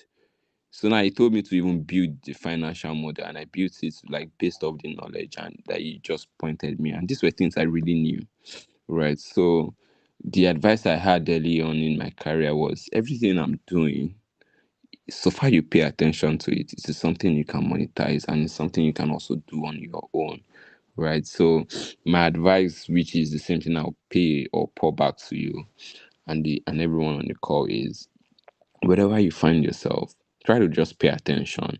These are things that would eventually be of value to you, whether you like it or not in the future. If they're not valuable to you, they'll be valuable to your children, they'll be valuable to somewhere or somebody else, even if you don't make money off it, right? But I'm a businessman, right? So I try to make money out of the value that I give. And yeah, so that's the first part. Now, the second part of the career advice I got from school, that's University of Lagos, was always to maybe look out for people that are coming behind me, right? So looking out for people behind you or people amongst your teammates would really help you to even understand certain concepts, right? You don't try to always say, okay, yes, you want to be better, you want to be better. Try to also raise people by your side, right? Do not try to say you do it alone. Now imagine for an example, you are the only successful person out of a circle, right? How do you want to, how would you feel seeing like your colleagues, right, when you could have potentially given them or shown them those certain opportunities that exist, right? It doesn't cut short your opportunity as well. Try to also help people around you.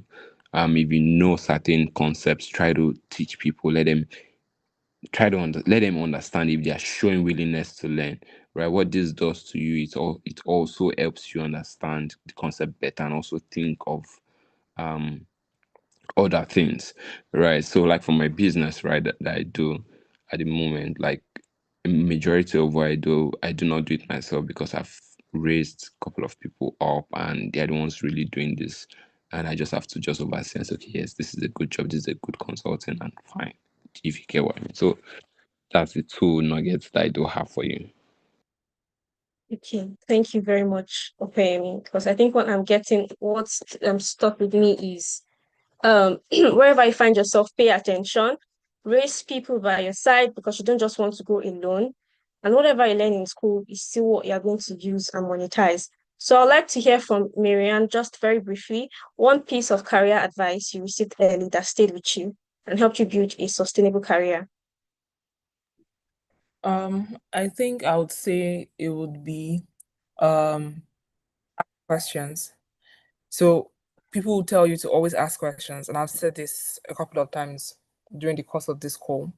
Ask questions, be very willing to learn, because at the early stage of your career, you need that. You need to learn, you need to ask questions to learn. And that's the only way you can build the experience and the skills and the trustworthiness as a job. I think one advice I would give to everyone on the call today would be, wherever you find yourself, whatever you're doing, always put, your best foot forward, ask questions, be willing to do the work, and when you do the work, do it well. Thank you very much. Always put your best foot forward.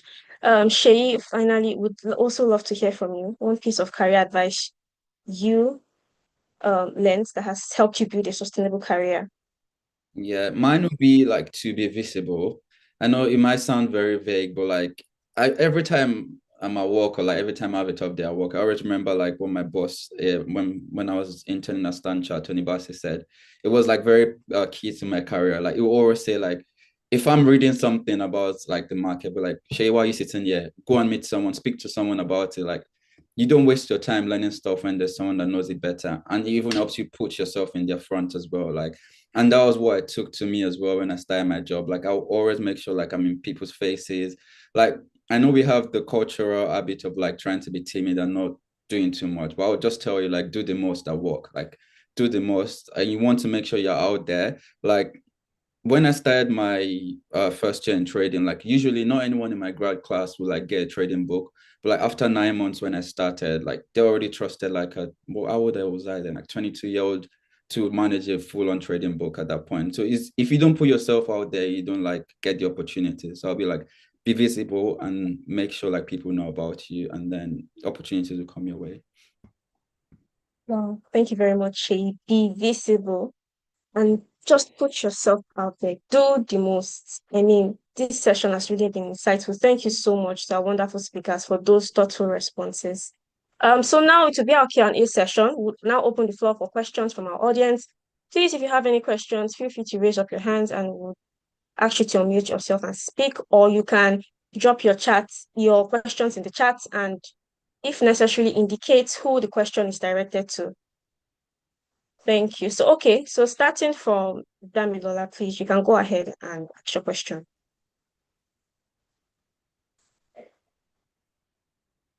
Hi, good evening, everybody. Good evening. Please confirm if you can hear me, Miriam. Okay. Yes, I yeah, can. you can. So thank you so much for the session. Thank you, Jay. Thank you, Opeyemi, and also, sorry, thank you, Marianne, for the session. So I'll be throwing my question to Opeyemi. So yeah, like the past president of NOASA. So that's like my predecessor. The predecessor is like a long line. So I have this question directed to him because I want to understand how you were able to balance the responsibilities of the office and also identifying why building your career and still coming out well in both areas. Like I could tell that your tenure was like a good tenure, even though I wasn't there, and still doing well in a career wise. So I want to ask like how are you able to balance everything together?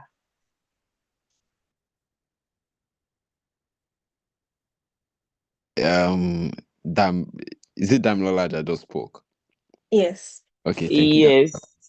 Thank you. And I think I like your energy, right? I like your energy, first of all. I'd say thank you for that question. And I mean, I just graduated a few years ago, 2019, 2020. For me, graduating with a first class, also chartered accountant that year, and also still being the president was something I never thought I could actually ever do. Right, but first of all, by the grace of God, putting everything in the hands of God is really key. And like that's really important. Like you'd even know, because there are some times that you'd have read so much and you just find out that a result everybody's just having C, and you're like, where is this C coming from? How now? You understand? And my GP that year was, I think, 4.55 on the edge, right? And to amaze you, I had like maybe like 3 A's, and those A's were 70 on the dot. Now imagine it was 69, right? 69 for each of those courses. I would have had maybe 4.44 something, right? So there is a grace factor that comes in, that you always want to put things in God's hands, right? It comes out well, believe in God, right? And there is a point of you being disciplined, right? And there's an adage that says, walk as if you have not prayed, and pray as if you have not walked, right? Try to be disciplined, put your best foot forward in everything you are doing, right? And when I was also organizing the program at that time, Access, I always wanted things to be better, right? But they had done something huge. I wanted to see also something better. And maybe that's what they saw in me, that I always wanted something to be better. That's why I wanted to say, okay, yeah, go for president. And that's what we're also saying, right? When you begin to put your best foot forward in the little things, people begin to refer you to much bigger opportunities, right? So, and I think that's the way I was able to, immerse myself and also get like the best things out of University of Lagos, being also the president. And again, I would also say having mentors like Marianne and Doing then, right? Doing Marianne, they'll say, this is your time. This was where I learned it from. They'll say, this is your time to suffer. Put your best effort now, right? You enjoy later. So that's when listening to them at that stage really helped me to, okay, try to put all my best foot forward. Then at that time I was going to school on Sunday, Saturday, but like their words to me really was the encouraging factor that yes, something as good has to come out from this, right? So and I don't know if I've answered your question. The first is put it before God. 2, put your best foot forward. Believe the best, and just give your best, the best version of yourself, even in the little things that you're doing. Then you see that it will all come out. And one of the ways I was able to manage it was I involved everybody, right? I really involved everybody to maybe like delegate actions. One of the things people didn't know that I did when I was the president was we had, as an executive, we had like 12 executives. As an executive, we met every Wednesday, 6 a.m. in the morning at amphitheater, right? So a lot of people felt like my team was really coordinated, but they didn't know that behind the scene we were having consistent meeting that was helping us look really organized. And for you to even grow an organization, that's one of the key aspects that helps, right? You must be able to have that consistent communication with your executive. I was able to pass on the idea of what I wanted to see happen during my tenure to my executive, that now helps them also pass it on to every other person, right? So as a leader, you must be able to find your own niche, or the way you'll be able to get everybody to participate, right? So we having that 6 a.m. meeting at amphitheater, it wasn't so comfortable for anyone, but having that meeting with them every Wednesday was able to help the team stay together, bond, and also see the goal at the end of the day. And one thing that I also learned was not putting or pushing anybody's opinion off, right? Try to also listen, and that would really help you. You see fruitful conversations coming from listening to every other person than yourself. All right.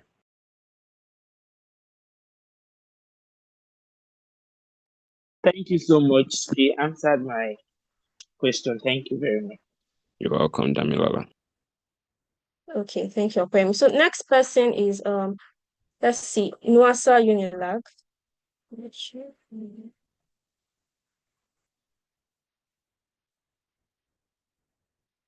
Okay, I think. All right, thank you. Miriam, can you hear me? Can you confirm you can hear me, please? Yes, I can hear you. All right, I'm not anonymous. I am Malik, and my question is targeted to Sheyi. Right, I have a question that I like.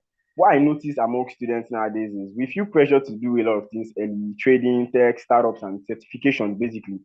So, like, I would put my question 2 in 1. So, how did you decide what to pursue and what not to pursue early on? And what's one mistake you see ambitious students do when trying to like fast track success? What's one mistake you think we make, and how can we avoid that mistake?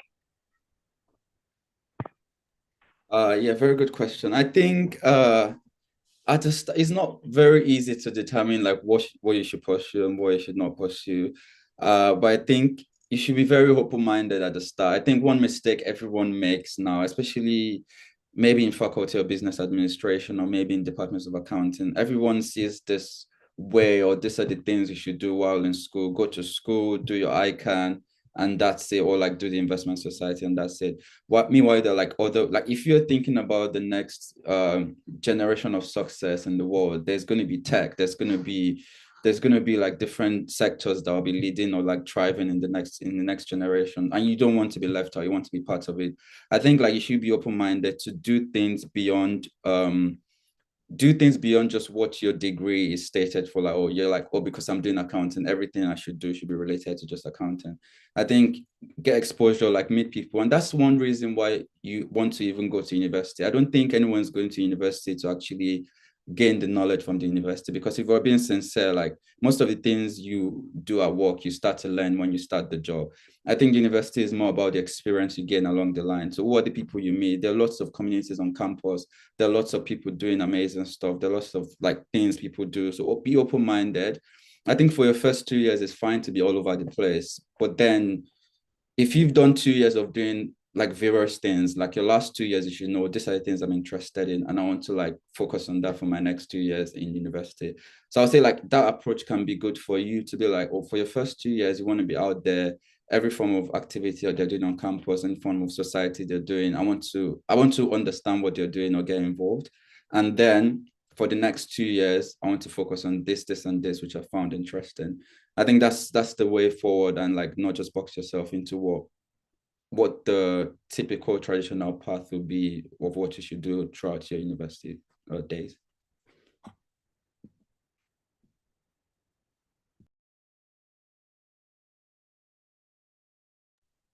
Was that clear, Malik? Thank you very much, Shay, for answering that question. Yeah, thank you. Shay. Okay, That was thank great. you.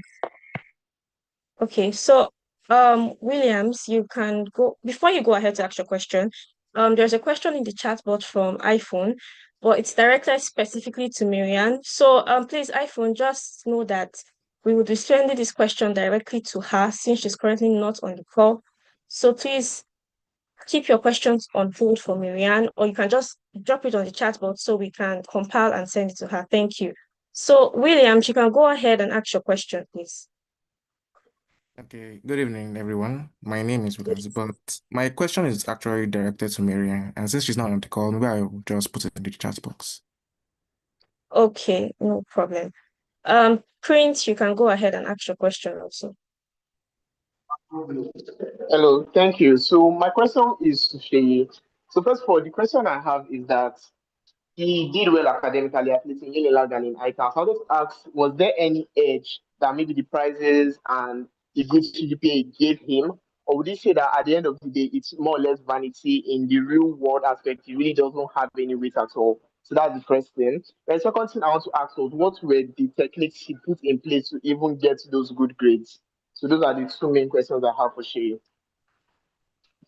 Yeah, I wouldn't say like it's all vanity. I think like you should try in anything you do. It might be school, it might be what extracurricular you have. Like in anything you do, strive to be the best in that thing, because that will always like give you a good reputation or a good brand out there. So I'll say like getting good grades and getting like academic awards, prizes, and ICANN and all of that, they definitely helped me. Like they helped me to get known. Like if I go for interviews and I say those things, people are like, okay, yeah, at least if people can see like you're dedicated in those little things or dedicated in wherever you find yourself, they can trust you any other thing. So I'll say, yeah, it definitely did help. So like, please try as much as possible to try to graduate with very good grades and like try to be the best at whatever you do.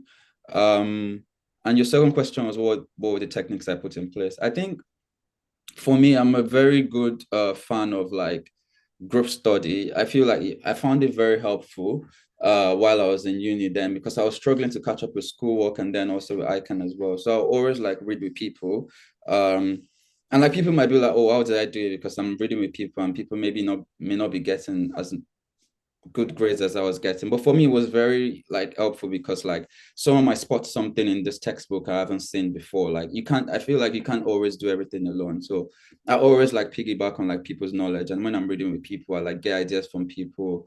And that was sort of how I navigated it, because if there's something I've missed in class just because I couldn't go because of ICANN, then someone else like brings me up to speed with that. Or if there's something in ICANN that I've missed and someone else brings me up to speed with that.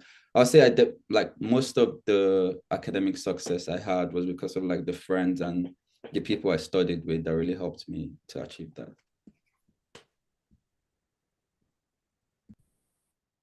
Okay, thank you very much, Sheyi. Prince, was that clear enough for you?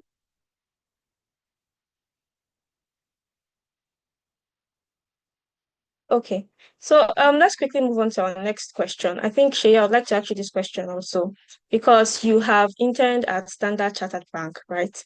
So the question is, recently someone asked this question on the chatbots. The company has opened for undergraduate internship application for the year. And is there any tip you can give us on the call? Okay, is there any tip you can give us for better chances of getting in, basically? Yeah, if it's still the same application process, like when I applied to mine, I think there is this like quantitative game you get after application. So you apply, I think you do like a IRView interview, I'm not sure. And then you have to do like a quantitative game. I think to me, I think that was the most difficult part. I don't know, maybe because I don't find interviews that difficult. But yeah, getting through that game, I think practice as much as possible, like because there are other websites online that help you to practice, and I think some of the questions are even the same as well. So like if you get to that stage where you have to do the test or the aptitude test and assessment, just go online and practice as much as possible, because those are like quantitative questions, verbal questions, some of those questions you see online. So practice as much as possible. You want to get the highest score possible. And then you have to do like interviews after. The interviews I didn't really find too hard. It was like an assessment center. You had like 3 interviews in the same day. Like case study, technical, and behaviorals, I think. I don't think they were that difficult. Even the technical interviews weren't that difficult. Yeah, I think just the difficult part is like going through the assessment, because many people get dropped at the aptitude test or assessment stage. So I would say like practice online as much as possible. And then just brush up your CV as well, because people get screened out at the initial phase.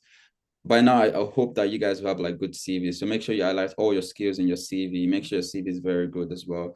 And I think speak to people that have done it the year before, like just because processes change every time, right? So when I was doing my internship, I think I also spoke to like Doyin Yunus. I think they did it the year before I did it. So like speak to them to see what their stages were and then apply it to yours as well. Okay, so thank you very much, Sheyi. So dancing, you've heard practice, brush up your CV, and that should set you up. I have another question on the chat board before we take those who are raising up their hands. Someone says, I'm currently focused on strengthening my technical skill set before graduation, particularly in financial modeling. So from your experience in investment banking rules, which certification or courses do you think offers strong relevance and signaling value for international banking opportunities? So I'll assign that question also to Sheyi. I don't know. Knowing what I've known now, I'm not a fan of certificates, so maybe I'm not the best person to answer this. But I think if you're learning for international opportunities, I've had people be more affiliated more to like CFI, the Corporate Finance Institute, than the AFM. So maybe it's a better option. I don't know. But like, at the end of the day, like you want to learn from those certificates, right? Like how to build better models, how to better understand banks' balance sheet or like companies' balance sheet, and like how to model financial statements. I think that's what you want to get out of them anyway. But I think most people I know have been more affiliated to CFI than AFM, in my experience. Okay, thank you, Sheyi. Opeyemi, is there something else you quickly like to add, very briefly, based on that question? No. Of course, she has said what I needed to say. Okay, thank you very much. There is a quick follow-up to the question that was asked earlier on by print by iPhone, talking about the internship at Standard Chartered Bank. And this is also to Sheyi. What sites are helpful for practicing assessments? Just very briefly. You mentioned assessments. Remember, well, I'm sure if you check online, you definitely find, just like type Standard Chartered. I don't know what it's called exactly. There's like a name for it, like Standard Chartered Aptitude Test or something. And then you see like sites that will help you practice for that. Okay, thank you. So just quickly check online and you get sites that will be helpful for you. So Teniola, you can unmute yourself and ask your question. Hi, good evening, everyone. Please, can you all hear me? Yes, we can hear you. You can go ahead. Good evening, everyone. So my question is directed to Sheyi. While answering Malik's question, you talked about maybe your first 2 years, use it to explore, then the next 2 years, maybe use it to focus on something. So my question is, what's your advice for a student that, how can you pick a niche without boxing yourself? I feel it's very hard not to like pick a niche. Like I feel like at the end of the day, even career-wise as well, like people end up doing different things. You can't do everything. You can't be a generalist for the rest of your career, right? You still have to pick a niche, right? I think so far you're comfortable with like the choices you've made and you feel like you're stretching yourself enough, like you're using up all the limits you can. I think whatever niche you pick should be fine, because at the end of the day you can always add more stuff or like remove more stuff as well. I don't think you should be worried about boxing yourself. Like if you've decided to do something, then like put all your efforts in it, because the doubt comes in when you're like, oh, what if it doesn't work out and I could have put my efforts in something else. But you're doing something for it to work out, right? Like similar to the accounting concept of going concern. No company is like setting up their company to end in 5 years or 3 years. Like we were setting up the company because we think it's going to be a going concern, right? That's the same ideology you should take as well. So if you're determining like these are the things I want to do for my last 2 years of uni, I want to like focus on programming and focus on like product design. Think of it like that's your life and that's what you're going to do and you're going to excel in it. And just treat it as like that's what you're going to do for a long time, and don't think like you're necessarily boxing yourself. Okay, thank you so much. Yes, thank you. Opeyemi, this question is to you. What does a good CV look like? A good CV, what does it look like? Brilliant. So a good CV is, I mean, I think I need to break that question down. So is it in terms of someone who is a fresh graduate, or maybe someone who is, for example, maybe Sheyi or maybe myself? Do you mean in terms of a fresh graduate? Okay, I think in terms of a fresh graduate would be a better comparison, yes. Yeah. Okay, yeah. I mean, maybe in terms of a fresh graduate, right? Try to put all of your experiences, or maybe, for example, myself, when I was graduating from the University of Lagos, I kept that, okay, yes, I'm a chartered accountant already. I kept that I'm from the University of Lagos. I kept that. What else? What did I keep again? Yeah, the internships that I'd done when I was in school. Then also just try to put some of those experiences I also had. For example, maybe I don't know where you guys did something with Mark Kitunde and the likes, Dr. Kitunde, keep all those project works that was done, because I mean you really do not have so much experience at the time. So those are things you need to just look out for them. From the beginning, put your professional summary. That this, if I was able to share a screen, I would have shown you maybe what my CV then looks like. But start from the professional summary. There's someone who aspires to blah blah blah. You get. I think I also have that on my LinkedIn as well. So put that, then start from your most recent, which is the University of Lagos.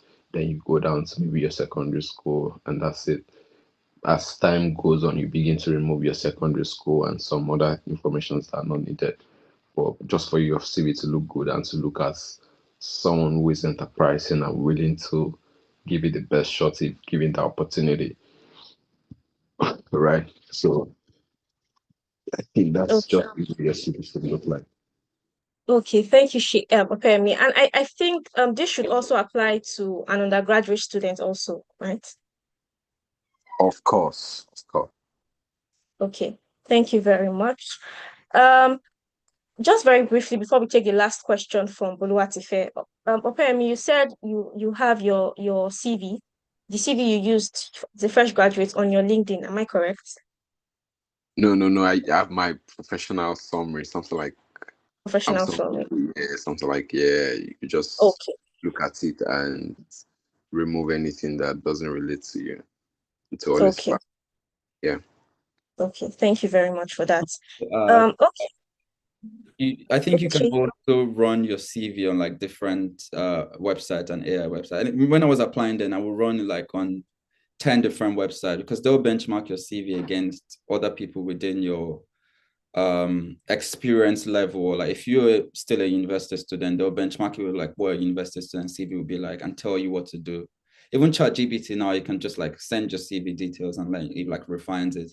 I think now it also helps to like just leverage like AI tools as well to do a better CV.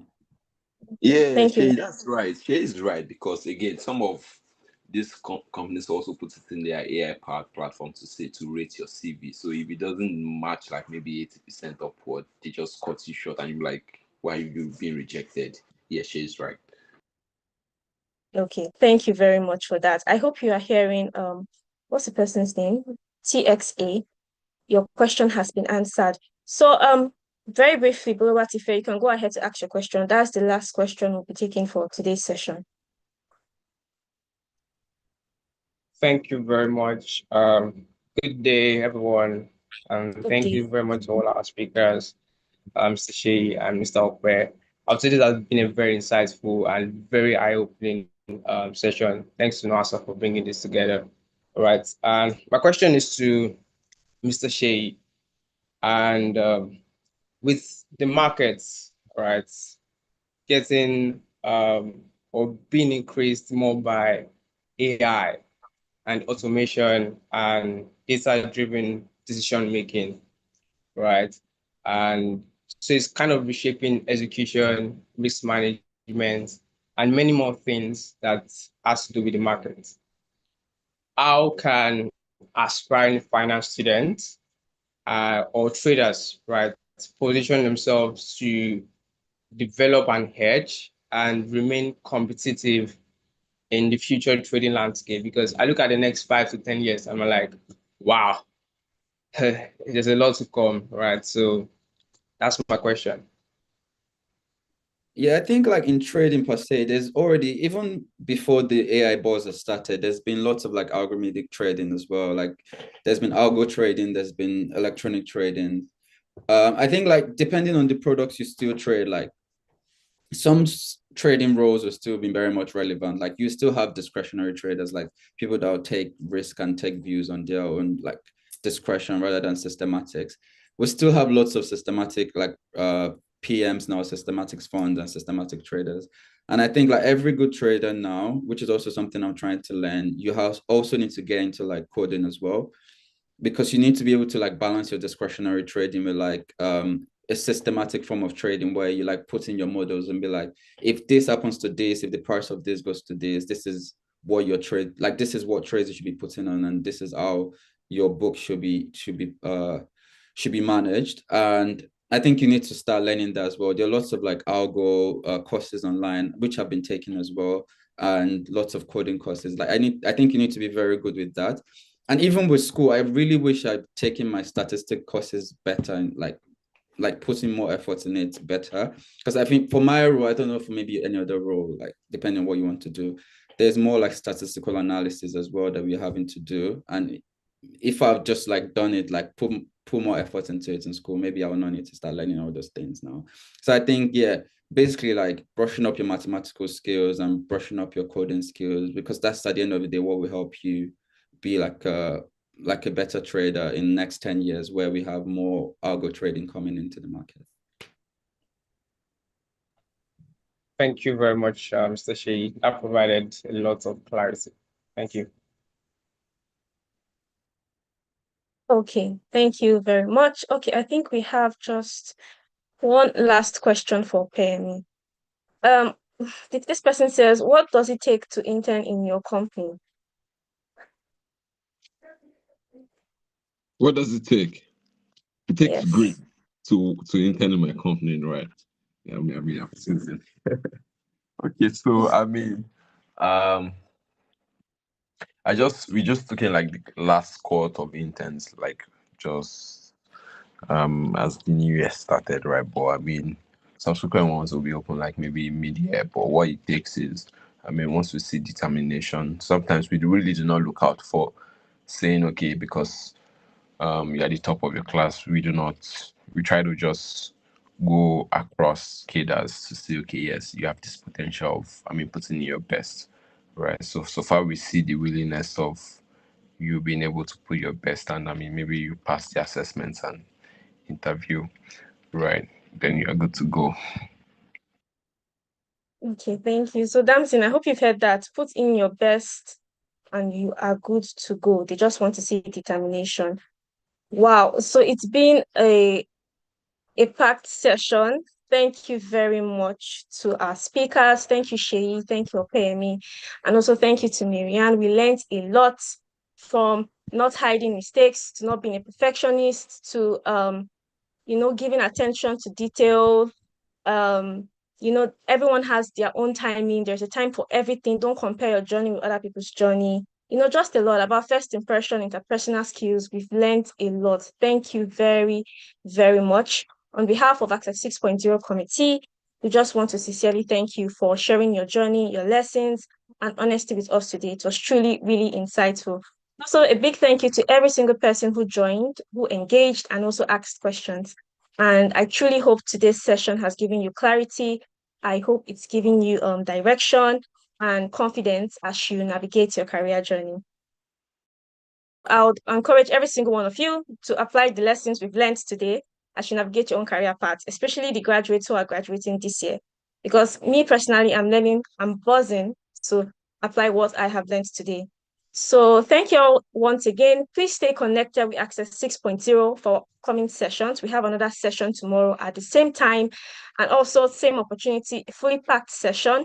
We have a lot in store for you guys. So please stay connected. Thank you once again and enjoy the rest of the day. Thank you very much. Thank you, Ma. Thanks for moderating as well. You've done a really good job. Thank you. Bye, guys. Bye.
against Sweden, and then also in the World Cup qualifying.